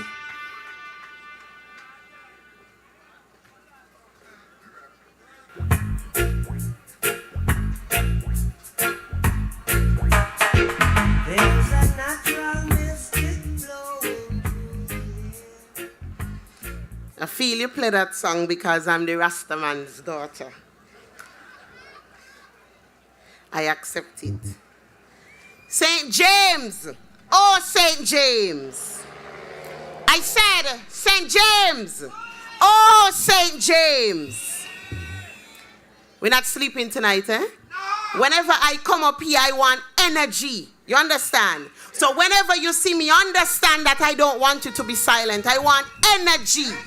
St. James. Oh, St. James. That's it. I am. Oh, Lord. I am J.D. Keynes, the NRP's candidate for Nevis 1, St. Paul. But of course, you know that. I am here to give support to our party's leader, Dr. Janice Daniel Hodge. But of course, you know that. I am part of a spectacular team that stands ready to lead the people of Nevis to progress and prosperity. You know that too. But what may you not know, St. James? Well, 50% of what it took to create me came from this great parish. Just across the road, to be exact, Shaw's Road. I am the daughter of Delroy Rasai Roy Pinney and the granddaughter of Claudina and Winston Charlie Pinney. St. James, you are part of me, and I am part of you. So naturally, I want what is best for you. And I believe, without any doubt, that Dr. Janice Daniel Hodge is the best person to lead you at this point in time. St. James, oh St. James, you have a very rich history, and I know you to be very proud people.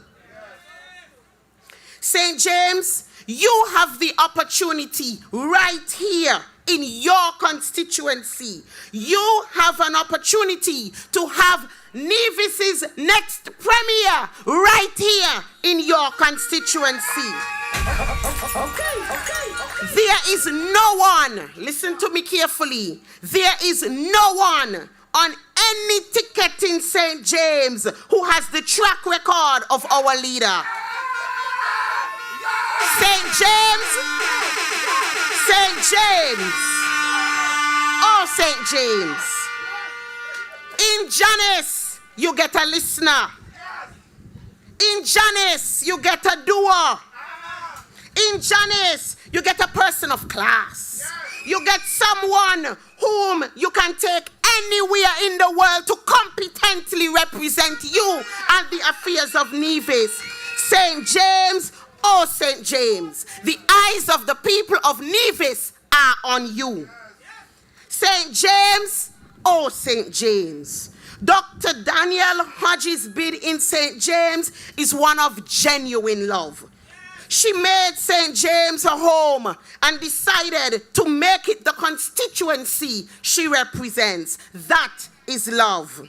Now, one of the songs played earlier says, "Better days are coming, change your ways."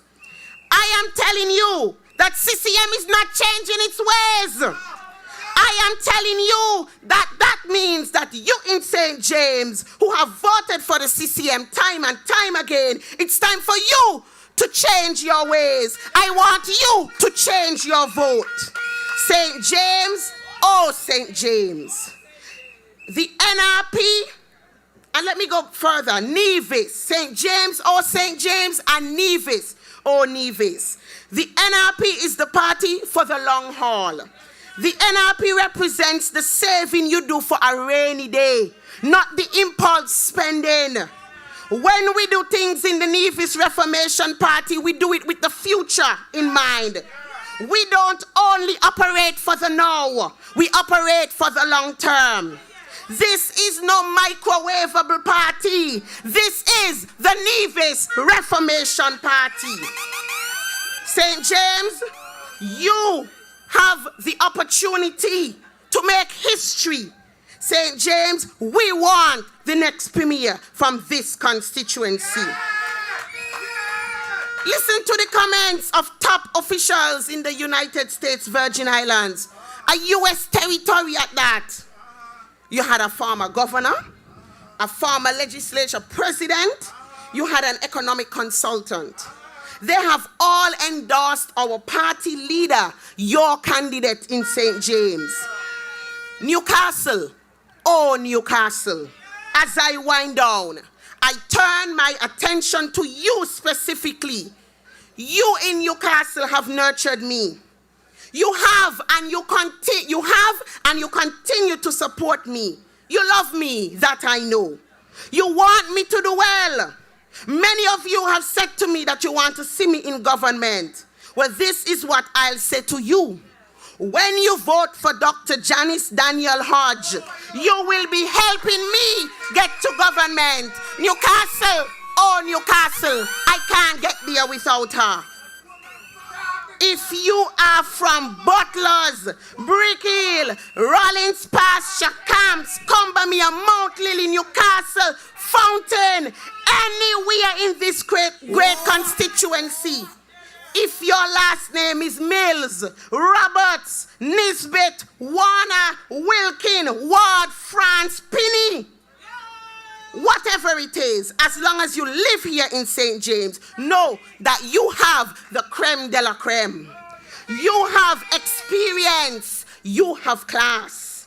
You have someone who listens. You have someone who cares. You have Dr. Janice Daniel Hodge, our next premier. So as I wind down, in constituency number 5, they're saying Queen Cleon will remain on her throne. In constituency number 3, they say Rohan is the man. In constituency number 2, they're saying Dr. Pat, we got you. In number 1, my constituency, they're saying it's nobody else but JD. So St. James, oh St. James, you are constituency number 4. And I want you to put who is in right now through the door. I want you to look at Janice and say, we've seen Janice, there's no need to see anymore. If you are far, if you are near, when the next elections come, no, the next St. James will get the next premier. Thank you and good night.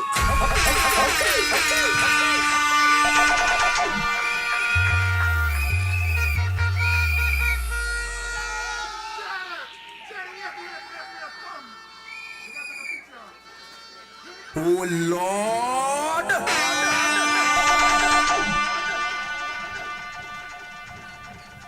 Come on, continue the noise. What a presentation by J.D. Keynes. Here comes the dark. Welcome, Dr. Patricia Bartlett. Blessings all for my life and but thank God for the journey, the earnings, the dust to the plus. Yes, Judy, I know. And you're not alone. No, I'll be with you. I'll be with you. Yeah, I know. It's a lot of wind. It's a lot of wind tonight. She said the wind of change. The wind of change. Thank you, Mr. Chair. Mr. Chair, just please permit me the latitude to just copy and paste your protocol. You know I always do that. Good night, St. George's. Where's St. George's? Good night, St. Paul's. Good night, St. John's.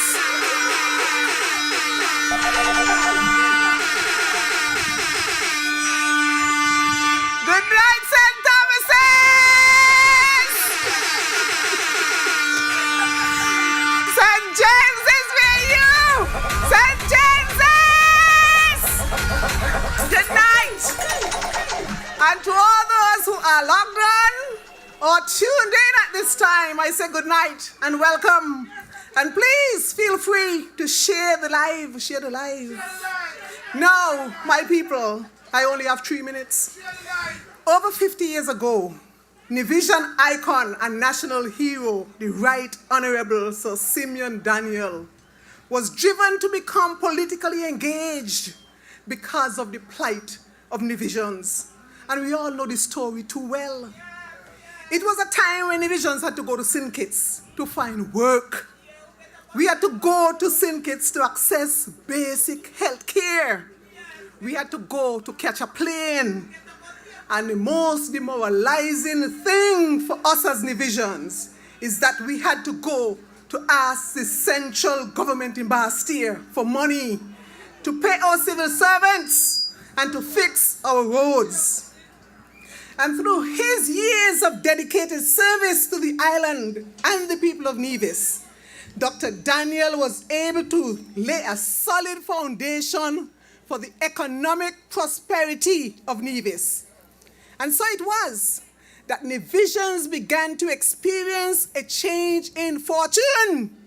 To sum it all up, my people, Nevis experienced years of growth and development that impressed many. So much so that foreigners began to make our little Nevis their home. And we proudly and we warmly welcome them. And NRP did that. Now, I don't believe in coincidence, but suffice it to say that the irony is glaring. For tonight, we have come full circle. And we are here to endorse, and not only endorse, we are here to support Dr. Janice Daniel Hodge, the daughter of the legendary Dr. Simeon Daniel, who, just like her father, was motivated to enter politics, driven by the same unfortunate dilemma that Nevisians faced 50 years ago. Because somehow, this CCM-led administration has managed to squander many of the significant gains that were made, bringing us back to square one. I said bringing us back to square one, for we are back to going to St. Kitts to find work, to access basic health care, to catch a plane, and to the dismay of Nevisians, we have returned to the demoralizing position of having to go to Bastille to beg the central government for money to do what? Pay civil servants and fix roads. Yes? So that is history repeating itself. That, my people, is not sustainable development. And not only that, to add insult to injury, the Nevis Island debt now exceeds $500 million. And it continues to grow because they have been spending like drunken soldiers. So in essence, what that debt means is that each and every one of you here, each and every one of us as Nevisians living in Nevis, from the youngest to the oldest, from the richest to the poorest, is carrying a debt of about $40,726 per person. And the most vexing aspect of this whole situation is that there are those who are taking more than their fair share. While more than their fair share. While for an alarming growing number of us, nothing a keep.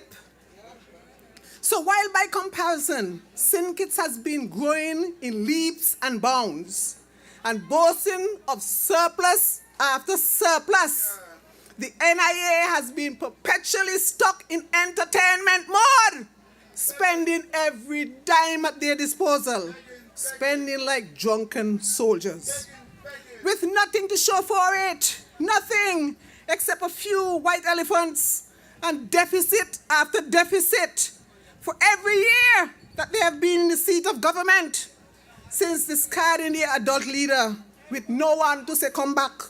Over the past 4 years, no one to say come back. Then when we ask about their stewardship, we hear prosperity in St. Kitts is prosperity in Nevis.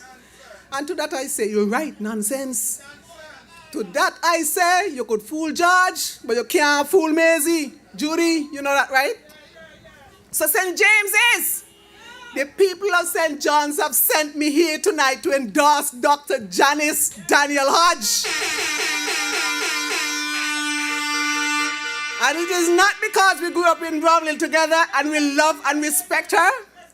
And certainly not because we think Nevis was willed to her. Because I can assure you that she had to fight hard, she had to dig deep, and she had to compete on her own strength in order to establish herself in the position as party leader. But rather, the people of St. John sent me here to endorse this daughter of the soil.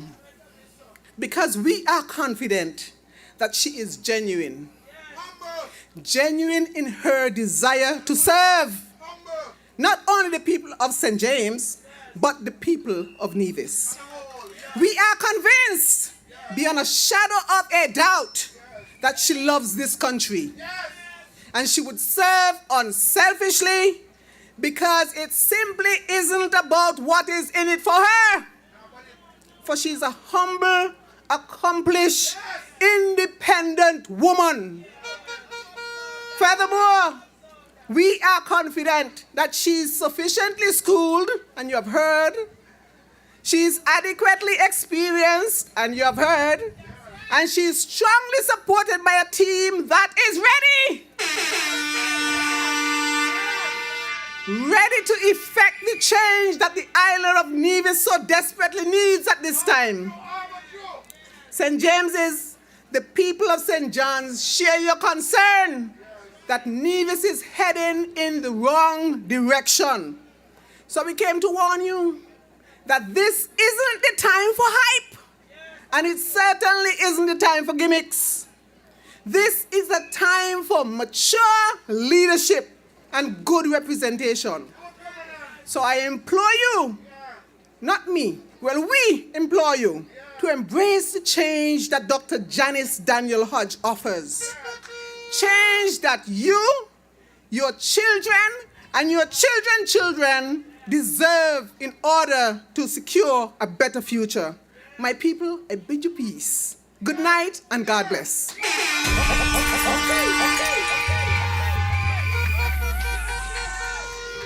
As I always say, the doc with the right prescription, Dr. Janice, Dr. Patricia Bartlett, number 2.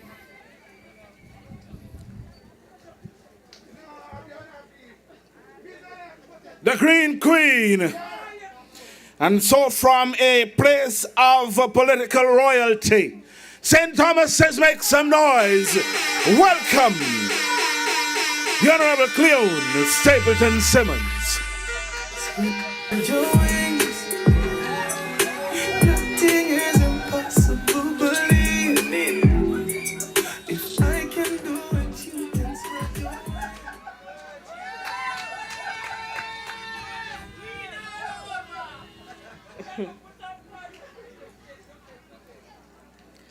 To my NRP family, my St. James family, oh, how good it is to be with you tonight in the heartland of St. James. We previously started a journey going through the length and breadth of the island to introduce to you members of our new NRP Dream Team, with one final stop to make right here in St. James. Good evening to the good people of St. James's.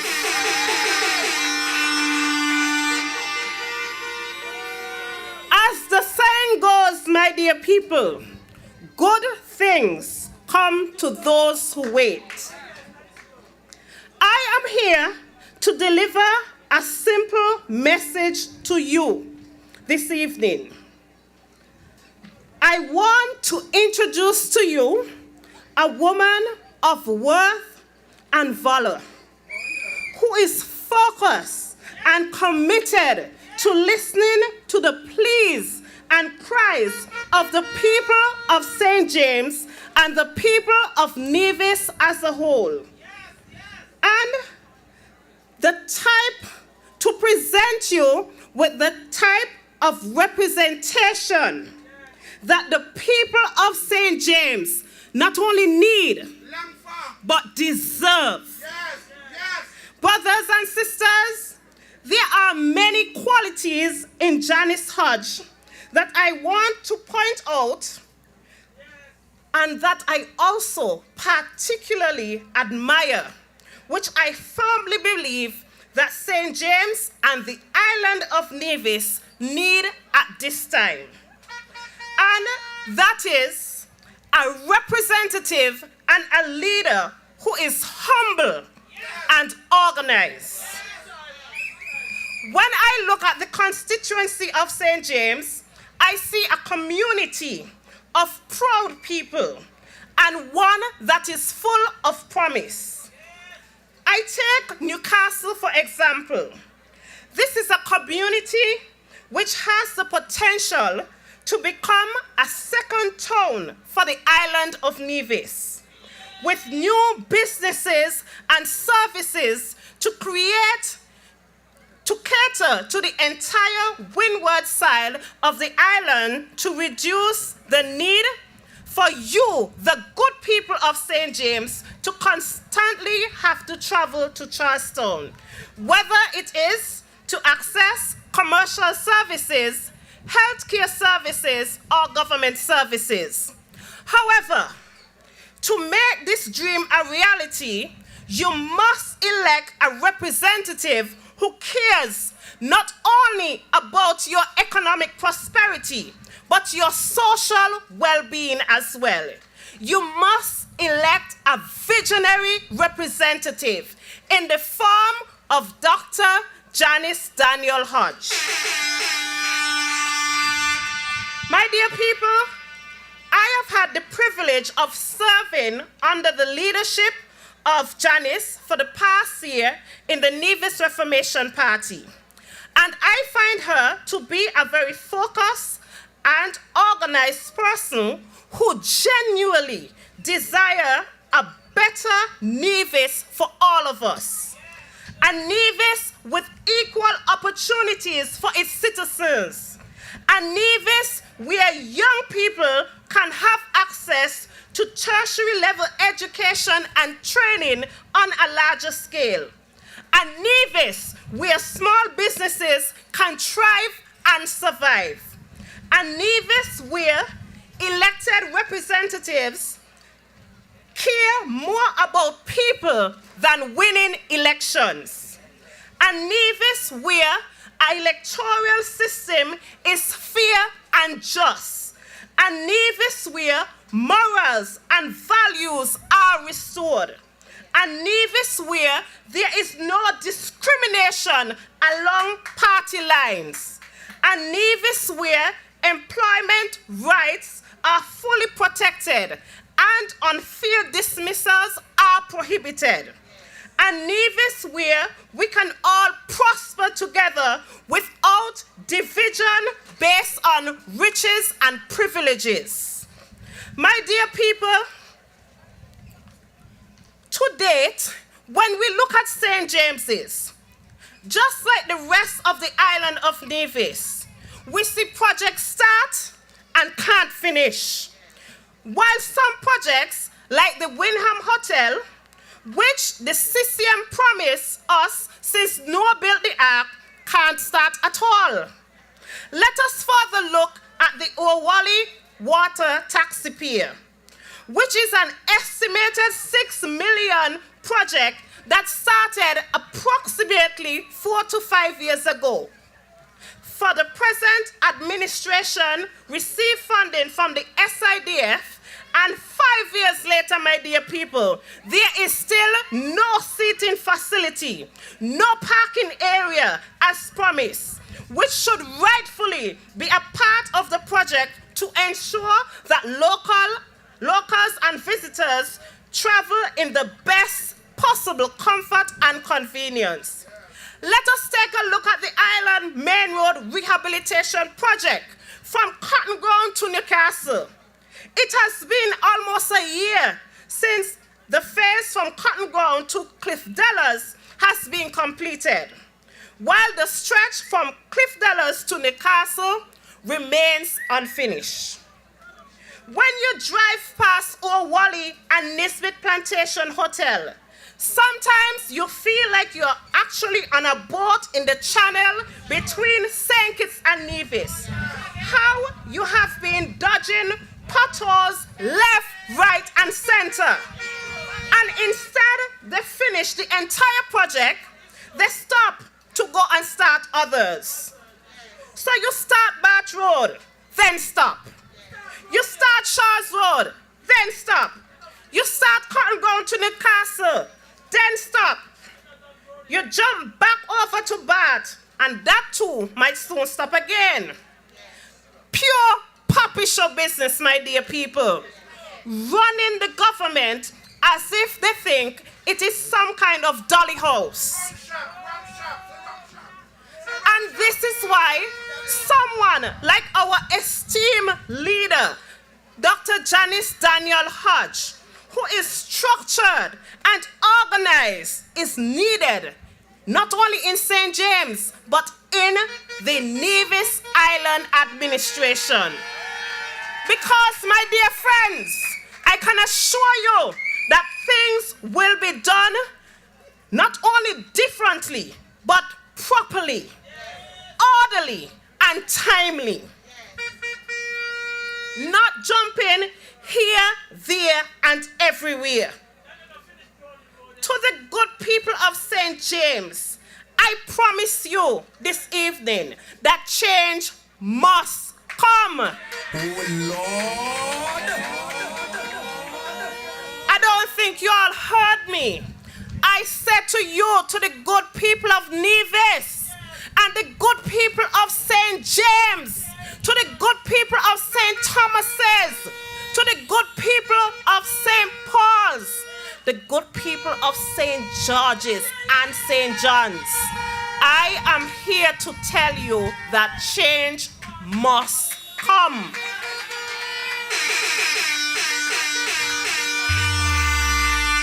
And that change you will find in our distinguished party leader, Dr. Janice Daniel Hodge, a woman who is willing to listen to the cries of the people, a woman who is committed to the advancement of Nevians, a woman who has a strong desire to invest in this beloved constituency to make life easier and better for all, a woman who is not only educated, but is cloaked with humility and compassion and has the ability to empathize with those who are suffering at this time.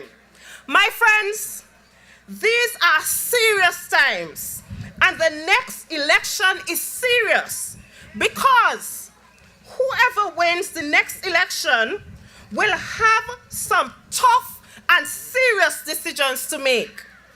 They will have the responsibility to lead us out of this COVID-19 pandemic and at the same time ensuring that the next major disaster would strike, whether it is a pandemic, hurricane, or whatever have you, that our economy is built in such a way that it can withstand the sneeze of the pressure, so that our island can still generate enough revenue to provide the necessary financial support and opportunities for struggling working families. That leader must be a listener, a worker, a doer. That leader must be humble and not one to hold grudges, and not one to hold on to petty trivialities. I am pleased to say to you that we have found a leader in the person of Janice Daniel Hodge. I ask you, the good people of St. James, that you allow her to serve you. And I can assure you, beyond a reasonable doubt, that she is ready to report to duty.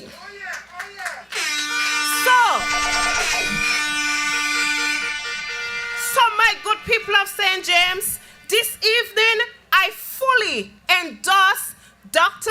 Janice Daniel Hodge as the next representative for Nevis 4. And I implore you, the good people of St. James, to do the same. And I want you to go out in your numbers and give Janice your support and your vote. I thank you, my good people. Okay.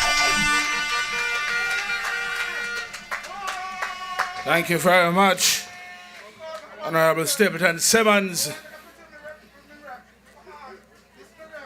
Well, the powerhouse of the Dream Team have spoken. I reserve my rights to make my presentation on the campaign trail. Save and accept to say, Janice cares. And Janice Daniel Hodge is sure in number 4. It's time to get to the business end of tonight's activity. And so, in this particular order, we'll turn our attention to the big screen for the candidate profile. Then we'll invite Virgil Brown to make his presentation in the passing of the baton. Then the party leader will bring the featured remarks.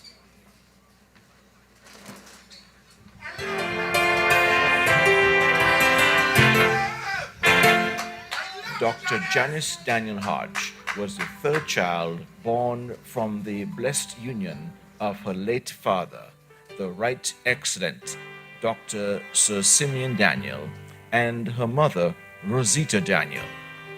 She has 5 living siblings, 2 adult sons, and 1 granddaughter. Dr. Daniel Hodge grew up in Nevis and attended the Ivor Walters Primary School, then the Prospect Primary School, and later the Charlestown Secondary School before traveling abroad to continue her education. She graduated from St. Francis College in New York with a bachelor's degree in biology and from Alabama A&M University with a master's degree in microbiology. She also holds a doctorate degree in creative leadership for innovation and change from the University of the Virgin Islands. Dr. Daniel Hodge lectured at Alabama A&M University and at the University of the Virgin Islands for various intervals, but spent most of her life working in the area of sustainable development, initially in the United States Virgin Islands, and from 2002 in St. Kitts and Nevis. Following her resignation from the Virgin Islands government in 2003, Daniel Hodge followed her heart and returned to Nevis, establishing her home in St. James Parish. That same year, she established the environmental consulting firm Caribbean Development and Environmental Consultants Incorporated. Daniel Hodge facilitated the sustainable development of Nevis through the preparation of environmental impact assessment reports for projects such as the Seabridge Car Ferry Service, the Nevis Island-wide Water Network Rehabilitation Project, and most recently, the Pinnis Beach Park Development Project. Dr. Daniel Hodge successfully coordinated efforts on behalf of the Nature Conservancy and the government of St. Kitts and Nevis that led to the establishment of the St. Christopher and Nevis Conservation Foundation and contributed to the establishment of the St. Kitts and Nevis Marine Management Area.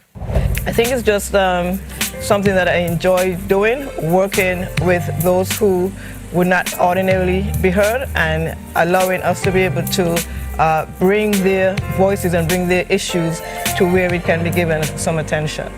We're looking here in St. Kitts and Nevis, the St. Kitts and Nevis Marine Managed Area would have been declared, and the intention is that with projects like this and groups like Newcastle Bay Foundation, we could work together with all of the various stakeholders to take it to the next level where we can start putting different measures in place to help protect the livelihoods and also the marine resources.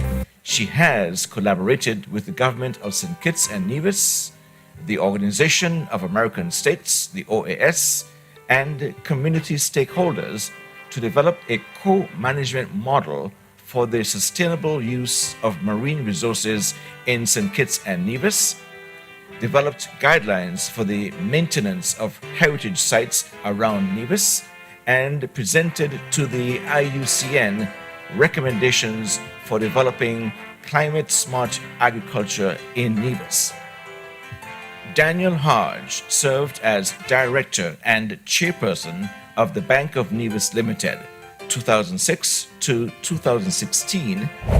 Daniel Hodge is a sports enthusiast and has volunteered with schools and sporting groups to organize interregional football, parish cricket, and club basketball. Her volunteer work and community involvement brought Daniel Hodge face to face with many of the challenges that persons living in Nevis experience in their day-to-day lives. Daniel Hodge has an innate love for Nevis and a keen interest in the welfare of the people of Nevis. Maybe it's in her DNA, since her father was recognized as the father of modern Nevis. With the demise of Nevis looming under the current government, Dr. Daniel Hodge was compelled to take a more active and far-reaching role in the affairs of her country.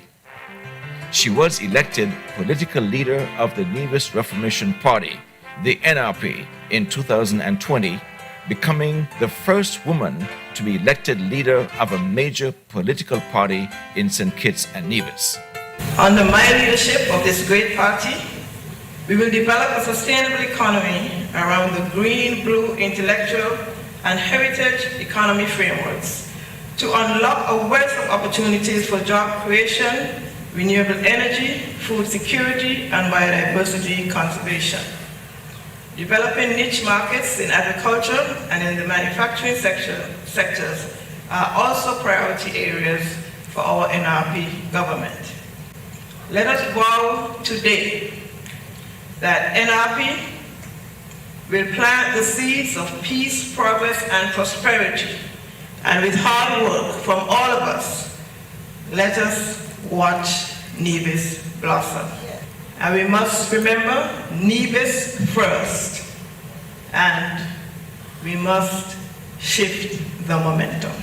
She recognizes that the principles upon which the Nevis Reformation Party was founded 50 years ago, independence, inclusivity, integrity, innovation, industry, institution building, and inspiration, are still critical for the country's success today. She is of the firm view that under her leadership, the newly transformed Nevis Reformation Party, with an unprecedented majority woman candidate slate, can bring about the change that is required to put Nevis back on the path of sustainable growth and prosperity. She invites everyone to imagine a better Nevis and then work together with the Nevis Reformation Party to make Nevis the best that it can be for present and future generations.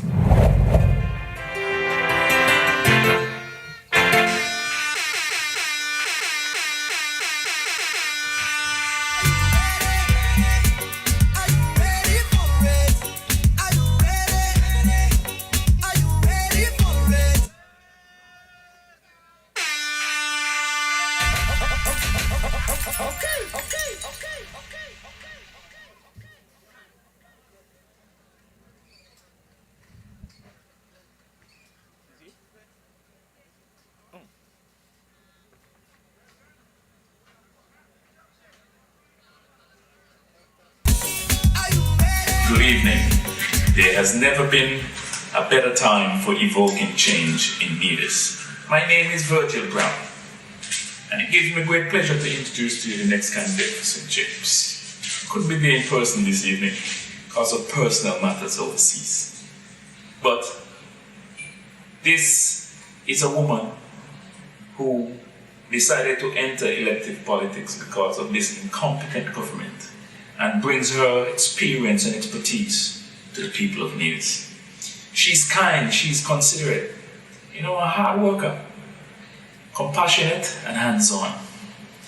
She has been involved with many foundations, organizations, and community groups, environmental projects, sustainable development, and the list goes on and on.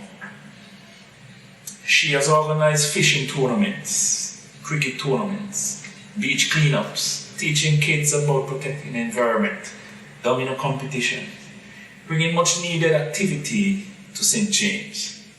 Ladies and gentlemen, she cares about people, doing things for the love of it, nothing more.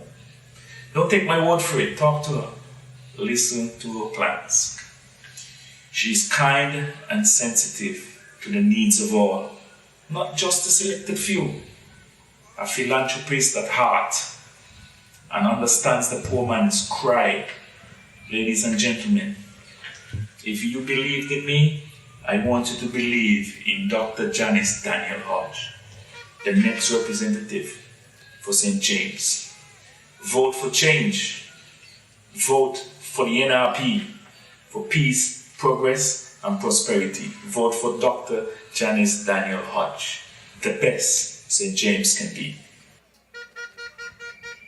Ladies and gentlemen, it gives me great pleasure tonight to pass the baton on to the next representative of St. James, Dr. Janice Daniel Hodge. Go get them, Janice. Nevis first. Nevis first. Hey. Janice the for the people. Oh, come on, make some noise. NRP people, make some noise. St. James's, make some noise. I want to hear you loud and clear tonight. Please join me in welcoming to the podium the next elected representative for Nevis 4, the political leader of the NRP, Janice Gears. She is showing number 4.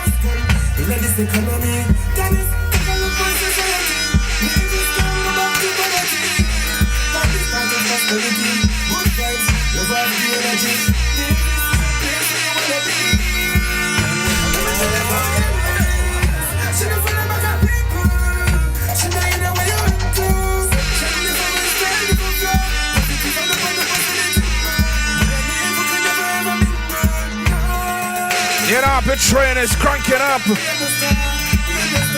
We're getting in a higher gear. We are on the move.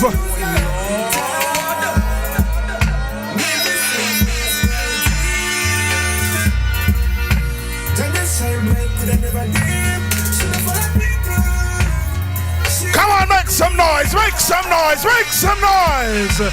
Welcome the political leader of the Nevis Reformation Party, the next elected representative of Nevis 4, Dr.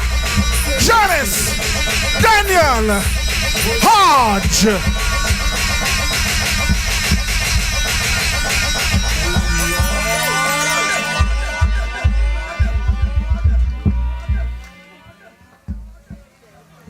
Good evening. Good evening. Good evening, everybody. Wow. Nevis. Nevis. I love Nevis. Oh, how I love Nevis. But I love St. James's more. I love St. James's more. Please allow me to adopt the protocol that has been so ably established by our Master of Ceremonies. I would also like to take this opportunity to ask you to please ensure that you enforce the COVID-19 protocols. Please keep on your mask and please keep social distance. Let me thank God Almighty for giving me the opportunity to be here this evening, humbled and honored to come before you as the leader of the Nevis Reformation Party. I come to you as the representative, the NRP representative for St. James Parish. St. James Parish, I ask your indulgence to be the next representative for the Nevis Reformation Party. I chose to live in this constituency over 20 years because I love coastal living. I love being close to the ocean. And so I am pleased tonight that the Nevis Reformation Party has elected me to be the representative in this great constituency. Now I would say to you that over my years I have forgotten many things. Many things I have forgotten. But I will never forget that day in June of 2020 when I felt a hollowness and a pain when the CCM won all 3 federal seats. And not only did they win all 3 federal seats, but they then bragged that they will win all 5 in the local elections. And you know why I felt so bad? You know why I felt so bad? Because they cannot govern. They're not doing anything for Nevis. So how would you feel? They won all 3, and now saying they want to win all 5, and they are not performing. So you understand that I felt so bad. And it was that feeling that made me feel compelled to do something. How can you sit and look at Nevis going downhill?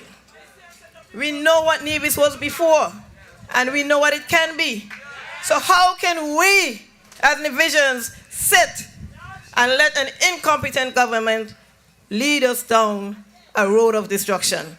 We cannot do it. We must all stand up and look forward to a brighter future for our children.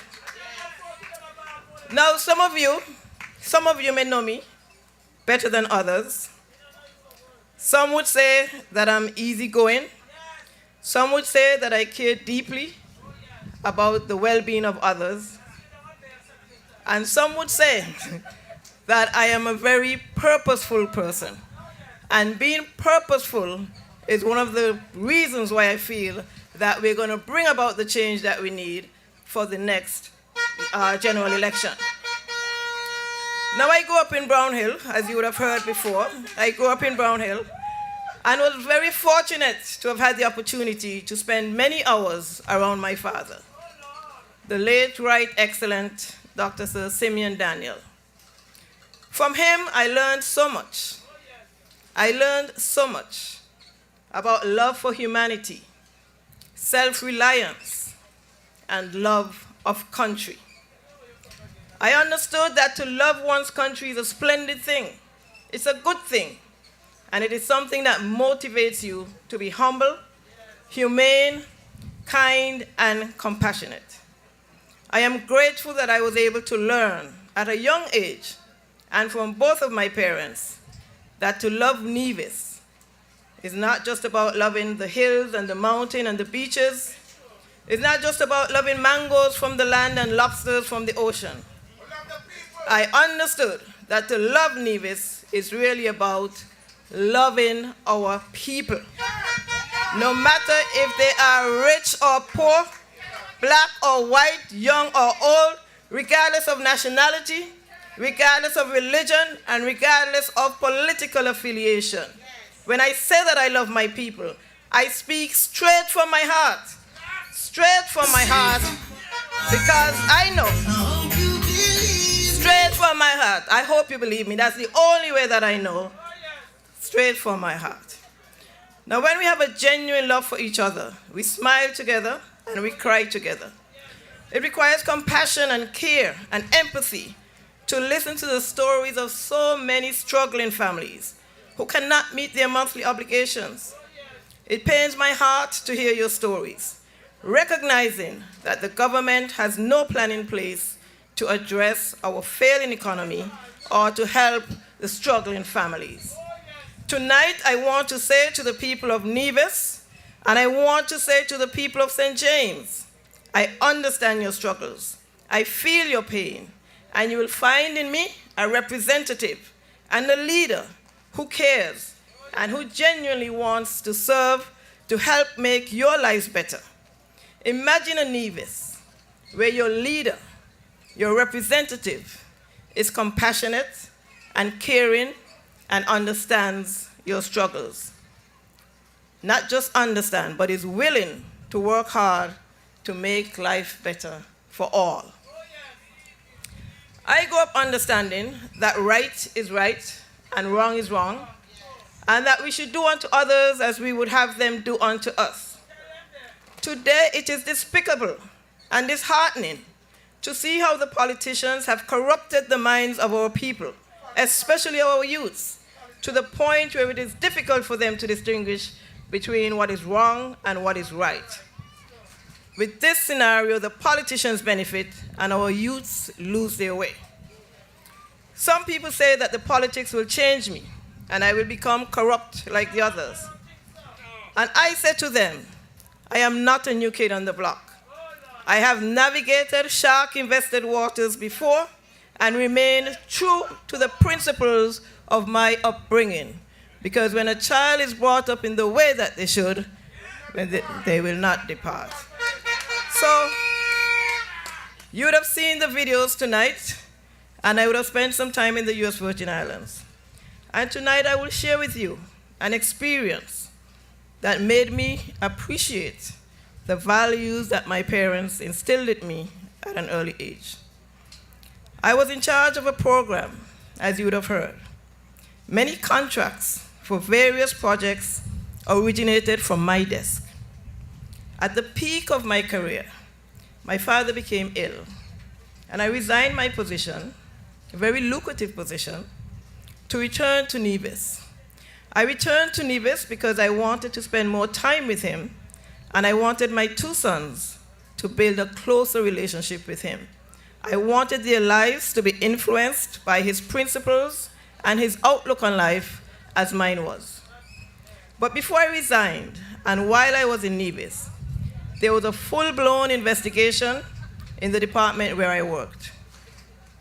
As the investigation continued, multiple members of the team that I worked with were convicted, something that they call white-collar crime. At the end of the investigation, though, not only was my record above reproach, but you would have heard tonight that I was invited back to the USVI by the governor himself to help correct the shortfalls in the program that occurred during my absence. So, based on that, imagine a Nevis where your leader, your representative, can maintain the highest level of integrity even when surrounded by wrongdoing. That is what I bring to you. Just recently, I resigned from an institution here in Nevis because of my principles and what I stand for. I will say to you that I have been tried and tested, and I have faith in the same God who protected Daniel in the lion's den. The same God who protected me before. I have faith that he will continue to protect me. So when I say that I come to you with compassion and empathy and experience and integrity, I want you to believe me because it comes straight from my heart.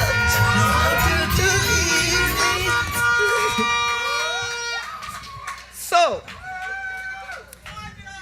I am in this campaign because I have seen the despair and heard the hopelessness in your voices. We know that Nevis cannot survive 5 more years under a non-performing CCM government. The Prime Minister has stated, and the Premier has agreed, that federal payments to Nevis are the largest that Nevis has ever seen. So why is our economy here in Nevis still in shambles? And why are we still entirely dependent on disbursements from St. Kitts? In fact, the Premier is still trying to figure out what is Nevis's fair share. So if Nevis's Premier cannot figure out what is our fair share, what do you expect the Prime Minister to do? Anyway, we have seen the federal government fund the peace initiative here in Nevis. Unfortunately, the CCM administration has not added anything to that initiative to make it sustainable or more beneficial for the youth. That program ought to have been a stepping stone for youth development, not a strategy for persons to become dependent on government year-round and then wait to receive a payment on election day. Our youths deserve better. Our youths deserve much better. Now imagine a Nevis where the federal money that is due to us, whether it's CBI or other grants or disaster relief funds, imagine a Nevis where the terms of payment are clearly set out and agreed to, rather than us here in Nevis feeling that we are mendicants and have to be at the mercies of the federal government. Imagine a Nevis where we do not have to sit back and wait to receive. Now, COVID-19 has impacted our economy. We know that has happened the world over. But let us not forget that it is a lack of vision and lack of performance of this CCM government long before COVID came to our shores that resulted in decline in employment opportunities. Yes. Business after business have closed their doors under this Premier's watch. Here in St. James's, in particular, we have seen the closure of the Nisbet Plantation Inn and the Mount Nevis Hotel. The H-Strip Candy Resort never got off the ground. The Windham Resort is yet to break ground. The Butler's Estate Resorts and Residences is at a standstill. And the Herbert Speech Development that was fumbled and put aside to accommodate a once per year activity is now an added tax burden to the people of Nevis. And it's an indication of CCM's inability to negotiate big projects and bring them to fruition. The abandonment of the fisheries complex in Charlestown, that was already approved, already funded. The abandonment of that project in exchange for nothing, the geothermal project and the waste to energy program, all of these failed projects give us little hope that Nevis will see any significant development under this CCM government. NRP will not kill projects that are on the table. We will be progressive and build upon what exists.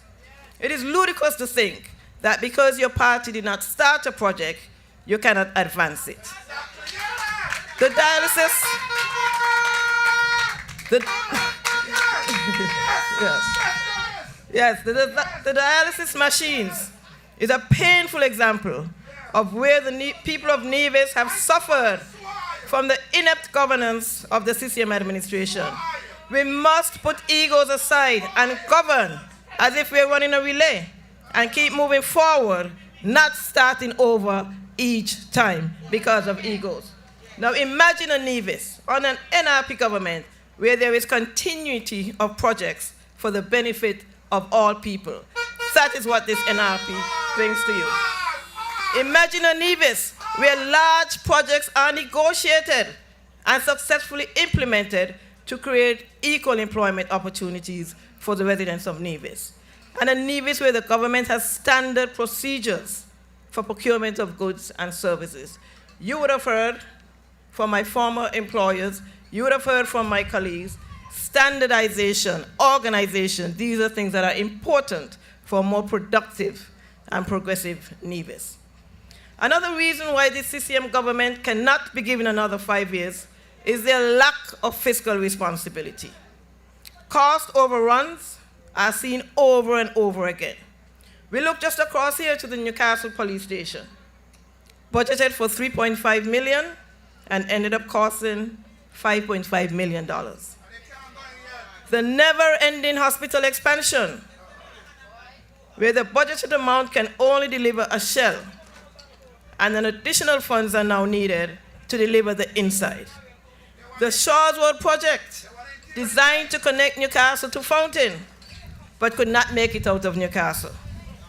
The water taxi pier still has temporary shelter. All of these projects ought to be an indictment on the government's inability to be fiscally prudent. And all of these cost overruns are cause for an audit to be conducted to determine why so many cost overruns and where the money actually landed. So I said to you tonight, imagine a Nevis where there is no misappropriation of goods, there is no mismanagement of funds, and imagine a Nevis where the government is held accountable for the use and misuse of public funds. This is what I will deliver. This is what NRP in government will bring to you. Now, when you vote for a representative, you expect that representative to work for you full time. Because guess what? If you gave half of an X, what would happen? Spoiled and rejected, right? So, when you give your full X, you deserve full representation. If you're only getting half-time representation, then just like a half X, that representation should be rejected. It's spoiled, it's not good. I am here tonight because I want to give to the people of St. James and to Nevis 100% representation. You deserve to have a representative who respects and values your concerns.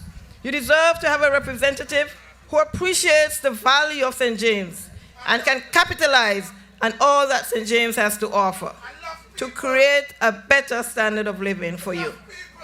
St. James, right here in St. James, has 3 fish landing sites, the most of any parish in Nevis. Each one of these landing sites has unique attributes, and St. James should be known and should be developed to be the fishing capital of Nevis. This is what I aim to do. St. James should be the place that people think of when they think about seafood, and when they think about teaching youngsters to fish and teaching people about the ocean and sports fishing. These activities can all be developed into a thriving industry right here in St. James's. And so I must ask you, when last did you see your representative do anything to promote fishing in St. James's? What improvements have been put in place to enhance fisheries in St. James's or anywhere else in Nevis?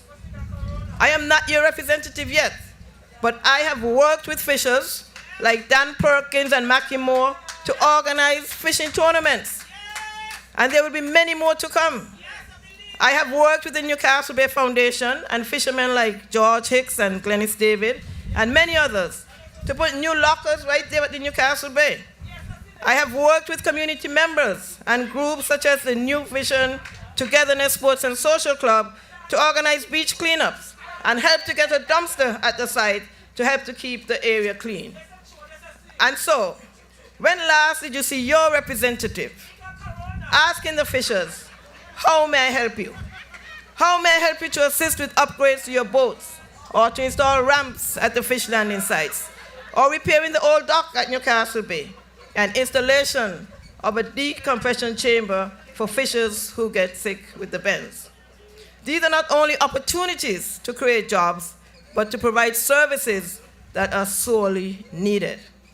These are just a few of the ideas of how St. James can be developed as a fishing capital of Nevis. The only thing that your current representative did for the fishers is to remove the authority that the Director of Fisheries had over fisheries in Nevis and placed it with the Director of Marine Resources in St. Kitts, going backwards. Now imagine St. James's where fishing is a vibrant industry supported by infrastructural improvements and up-to-date equipment, providing jobs for our youths. You deserve, and you will receive from me, 100% representation in St. James to capitalize on our fisheries industry.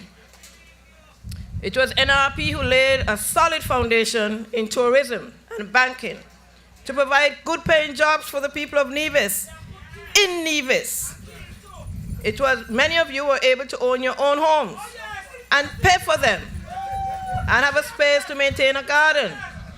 Many of you received educational support and you enjoyed a decent life where you could work one job and have time to spend with your families, where you could work one job and have disposable income to enjoy your family life.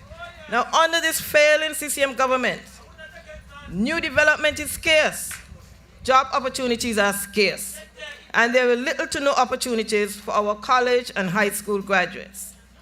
Our youths are becoming frustrated and they're losing hope.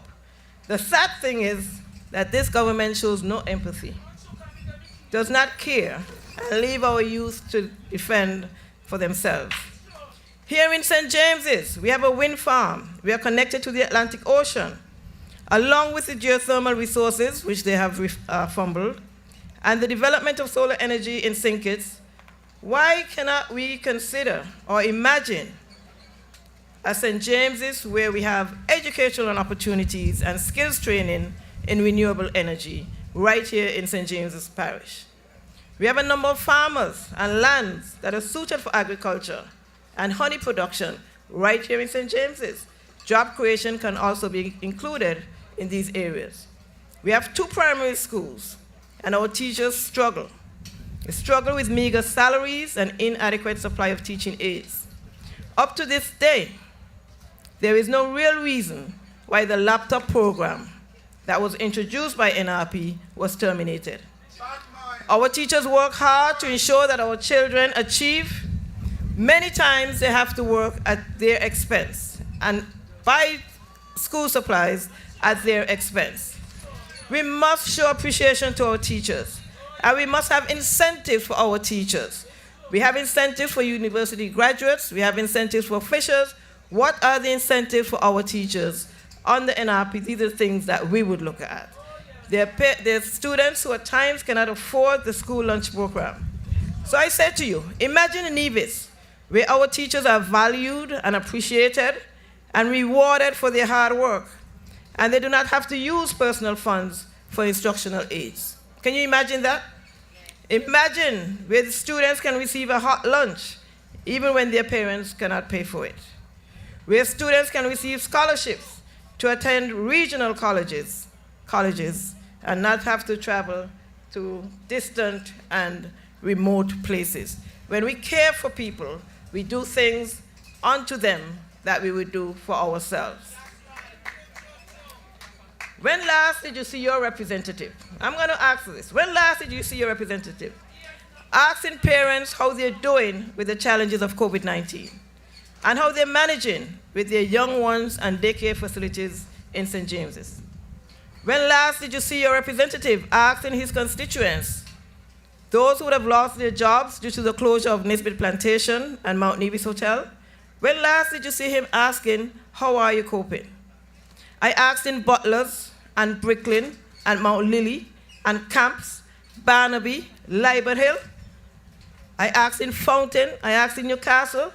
I even went up to Ridge Road and I asked, when last have you seen your representative? And everybody gave me the same answer. It's a long time I ain't see him. Long time I ain't see him. Right? What happened?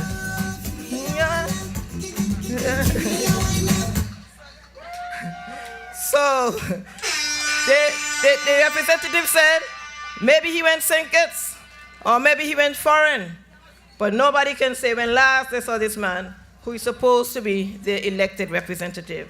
And so I say, when last you see him? So, and nobody sees him. Basically St. Kitts, play the song, DJ, play the song. People, yes.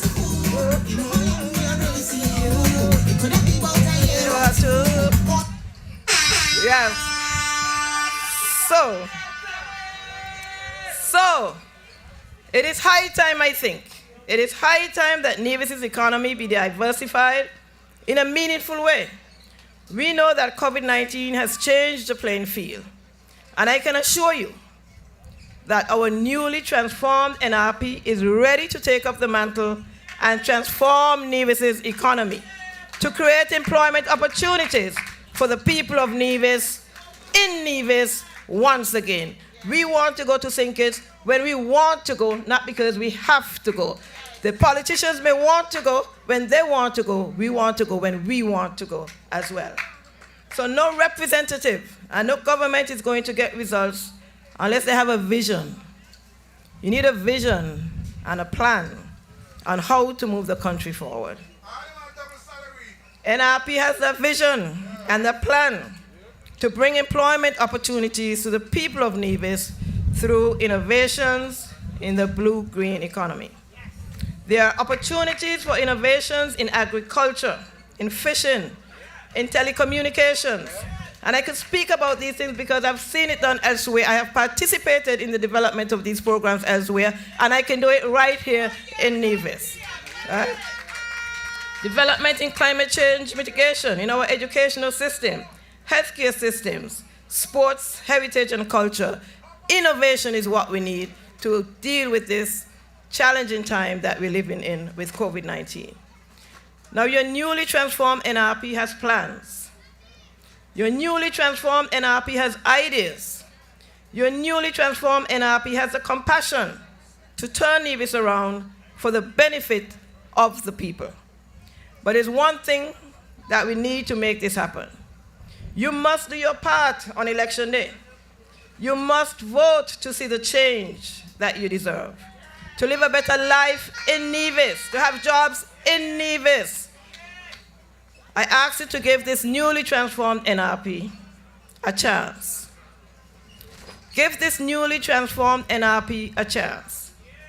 We represent a new brand of politicians, predominantly women, that will be more sensitive, more understanding, more caring, and more compassionate.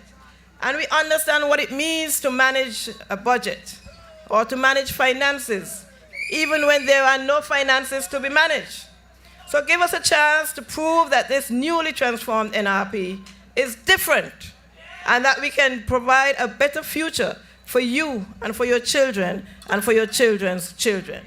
NRP is the party that puts people first. And when a government puts people first and works hard for the people, you prosper, and Nevis will prosper. So imagine a Nevis. Imagine a Nevis where new and innovative employment opportunities is the highest priority for your government. Employment opportunities must be the highest priority for our government, where small entrepreneurial businesses are our priority and qualify for concessionary rates.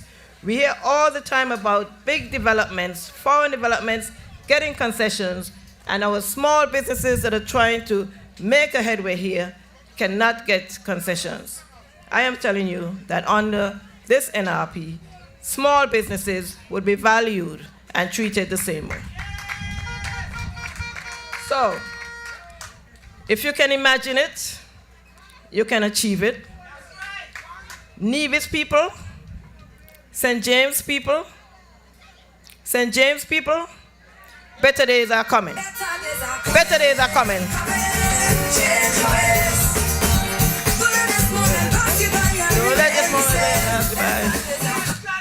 Yes, better days are coming. Better days are coming when people can freely express themselves without fear of victimization. You cannot wear a color on a certain day and not be victimized. You cannot say the wrong thing and not be victimized. You cannot exercise your own rights and not be victimized. And we are saying, when your opinions are welcome in government decisions, when the threat of dictatorship is eradicated from our beautiful Nevis, we know that better days are coming. Now, I know that many of you are feeling what we call the wave of change, the wind of change. We have been preaching it for a while. Change must come. And many of you want to wear your green day in and day out. You want to wear your green to show your support for this re-energized NRP. But some of you have said to me, I have to keep it quiet. And I understand that. You have to keep it quiet, that's okay. I understand that you have to keep it on the down low because we know that they're peeping. And we know how they like to victimize. So keep your excitement on the down low. Keep it on the down low for now. Because nobody have to know who you vote for. Nobody have to know. Nobody have to know. Right. No, nobody have to know who you vote for. So keep it on the down low. We understand. We understand the victimization. So, you know that NRP is a party that cares about people. And NRP is a party that works hard for people. And NRP in government is a party that performs before, now, and in the future. So keep quiet for now, but be sure that on election day, your X will be heard loud and clear when you put your X for me, Dr. Janice Daniel Hodge in St. James's. When you put your X for J.D. Keynes in St. Paul's, for Dr. Patricia Bartlett in St. John's, for Rohan Isles in St. George's,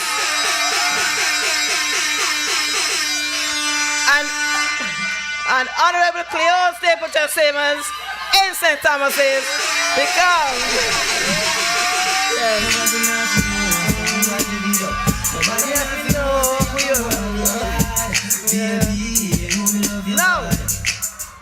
No, I was waiting for you because I said, keep it on the down low.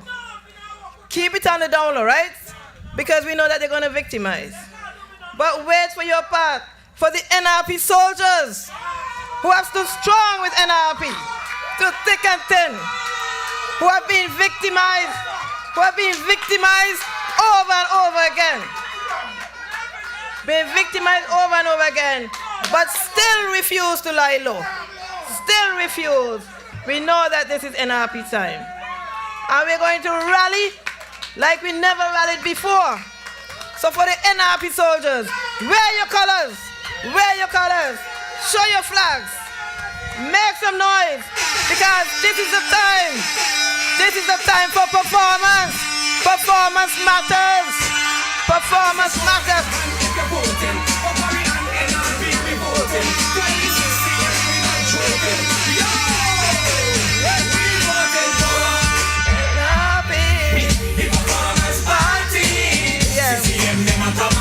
Like they want to film comic movie. It's for NRP, the performance party.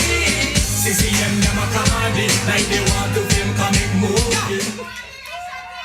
So Judy. So understand. You need a leader who understands the situation. I know that some of you are being victimized. So keep it on the down low, nobody have to know. But those of us who've been victimized over and over again, and nobody's gonna stop us. Like my good friend Judy here, we're gonna wear our colors and we're gonna have a good time. Right. So, as I end tonight, imagine a better life. Imagine a better St. James's. Imagine a better Nevis. Janice cares. I care. I have a vision and a plan to diversify our economy and bring new jobs to the people of St. James and a new economy to the people of Nevis. A new vision and hope for our youth, hope for our teachers, hope for better living, and hope for fair and hard-working government. Remember, I am running to make our economy work for you and for every division and resident. I am running for the poor, the middle class, and the successful. I am running for the shopkeepers who are seeing more quiet days than busy days. For the young men and women who might have made mistakes in the past and not given an opportunity to do something positive in the community. I am running for business owners who took risks, but now they're left hanging. Running for the single parent who can barely keep the lights on. That single parent who can't even afford a pair of shoes for the new school term that is about to start. I'm running for the bartenders, the waiters and waitresses who stand on their feet, but you're still not seeing a way. For our fishermen who wish they had better support from our government. The truck drivers who need development projects to put their trucks to work rather than feeling like they're working for the Department of Public Works.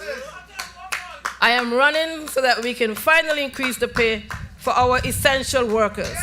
Nurses are essential workers. Right? After all, our essential workers, some of them fall under the federal government. But I can tell you, as Premier of Nevis, I know how to negotiate. I know how to negotiate for the benefit of our people. Some people can negotiate very well for themselves. They can negotiate so that they represent NEVLEC, they represent every opportunity, every agency in government, but they're not able to negotiate for your benefit. You deserve better. And so I'm running for our teachers to get their salary increases. It's due to them so that they can get the necessary tools to teach their children. We must be able to, the nurses, essential workers, but I said nurses because you want me to say nurses. So when we look at the civil service, many of our people are not appointed because no one really cares whether their job is secure or not. For the many civil servants who complain about their increments, those cries have fallen on deaf ears. Fallen on deaf ears to be heard on the eve of an election. We are saying to you, we need to have a government who cares about protecting our civil servants, our essential workers, care about our environment. We need to have a government who cares about Nevis and who loves Nevis. It doesn't matter if you're from Nevis or from another country. You will have a representative and an ally in Dr. Janice Daniel Hodge.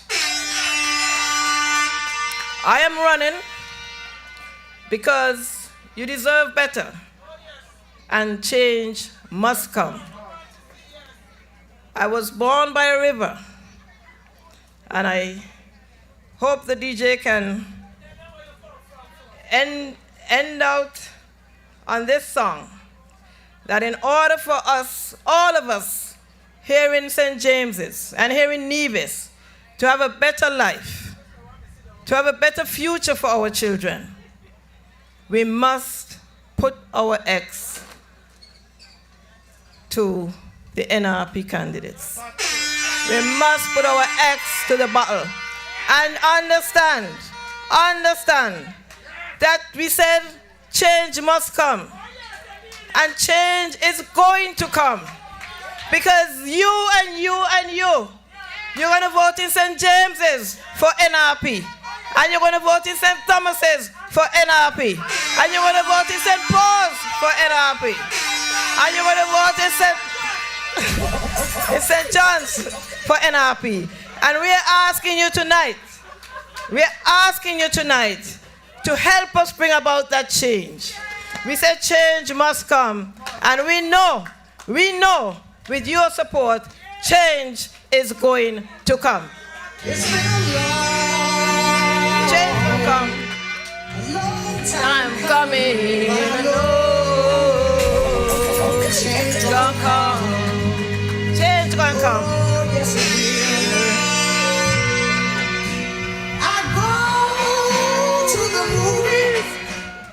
Change going come. Thank you, everybody.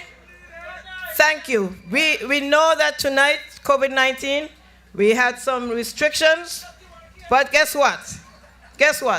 That did not stop you from coming out, and nothing is going to stop you from putting your X for NRP at the next election. Thank you.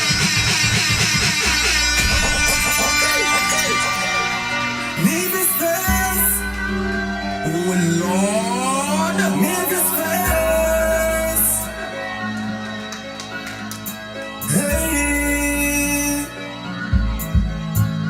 the for the people.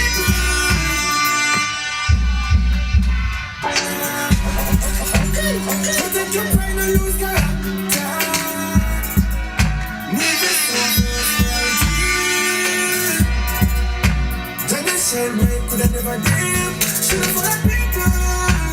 She's a good leader. Protect your pride and lose character. Nevis Reformation. Janice shine bright, could I never dim. Nevis our first priority. Change must come in this economy. Janice, take a look at society. Nevis can go back to poverty. Find this part of prosperity. Good vibes, love off the energy. Nevis is a place where you wanna be. Let me tell you about Janice. She the full of people. Yeah. She know you know where you enter. Make some noise. Come on, let me hear you make some noise. NRP energized. NRP mobilized. Lord, we lead up full of vibes. What a presentation tonight. We are ready.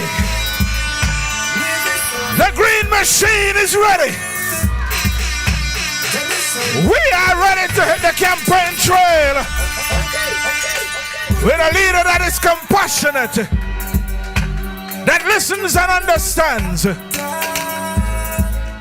We are with Janice Daniel Hodge tonight, tomorrow, in the weeks and the months ahead, as we continue to imagine a Nevis that reclaims its peace, restores its progress, and reignites its prosperity. We want to encourage you to continue to follow the protocols established. Ensure that you're wearing your masks, fully covering your nose and your mouth. If you have reason to, please to sanitize using soap or water or an alcohol-based sanitizer. We have one more piece of business to do, and that is the raffle. And so we'll call those responsible for the raffle to come, and while they do so, let me thank you on behalf of the Nevis Reformation Party, constituency of St. James, for your support, your continued support. We look forward to meeting you on the campaign trail as we continue to push for peace, progress, and prosperity.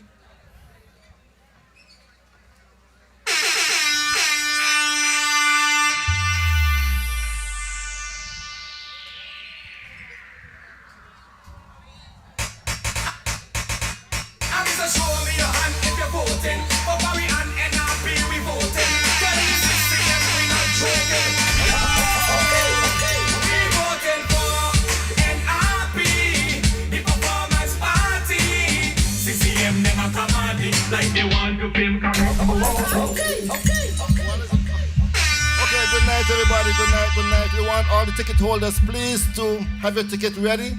We're going to give you a moment all to pull your tickets from your wallet, your purse, your pockets, wherever you have it, so we can get this process going swiftly. So please, we're going to give you a minute or two to get that done, and so we can proceed.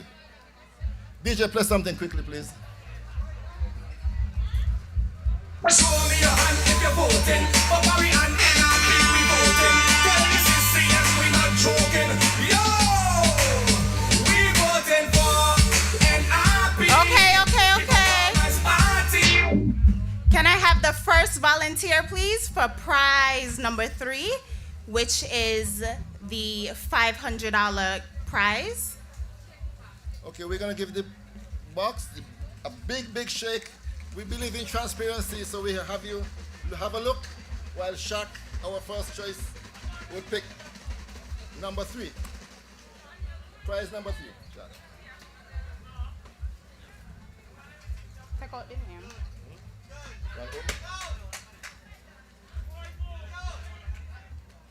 Prize, oh my, call it. What do you call it, please? Rojan Powell. Rojan Powell. Okay, well, we'll hold it on the side and we'll give you a call later. Okay? So what's prize number 3? Prize number 3, that was the $500 gift prize. volunteer number 2 Camille. for the second prize, which is the 55-inch TV.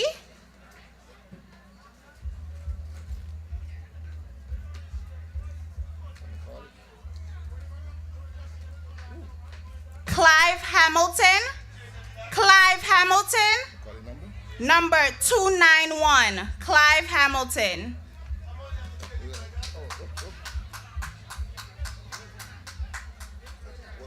Rojan number was 099. Rojan's number was 99.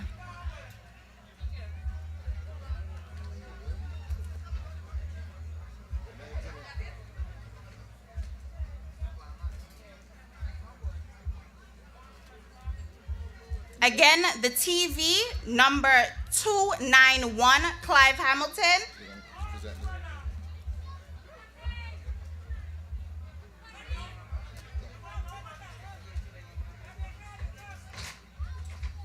This is for the cash prize. Can we verify? Let's verify. 99, here you go. Thank you. Congratulations. Okay, first prize, iPhone 12. Can I have the next volunteer, please? Patrice.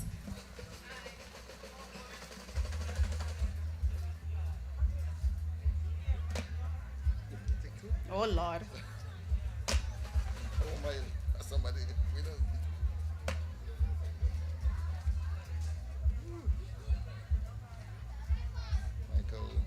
Michael France, number 24. Michael France. Call the telephone number. No. Is there a Michael France? Huh? Number 0024. Do you have the stub? Well, where is it? Present it. Oh. Help us out.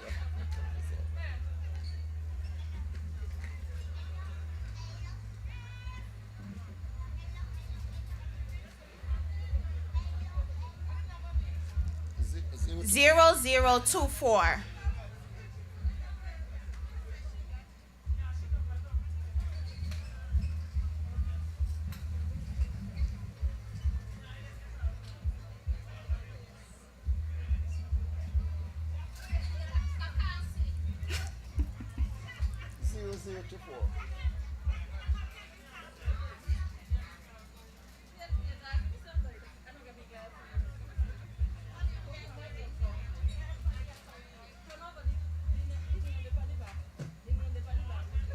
Number first.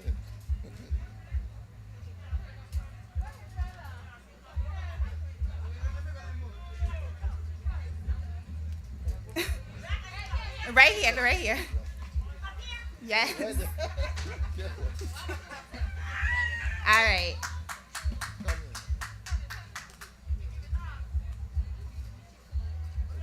All right. Thank you, everyone, for participating.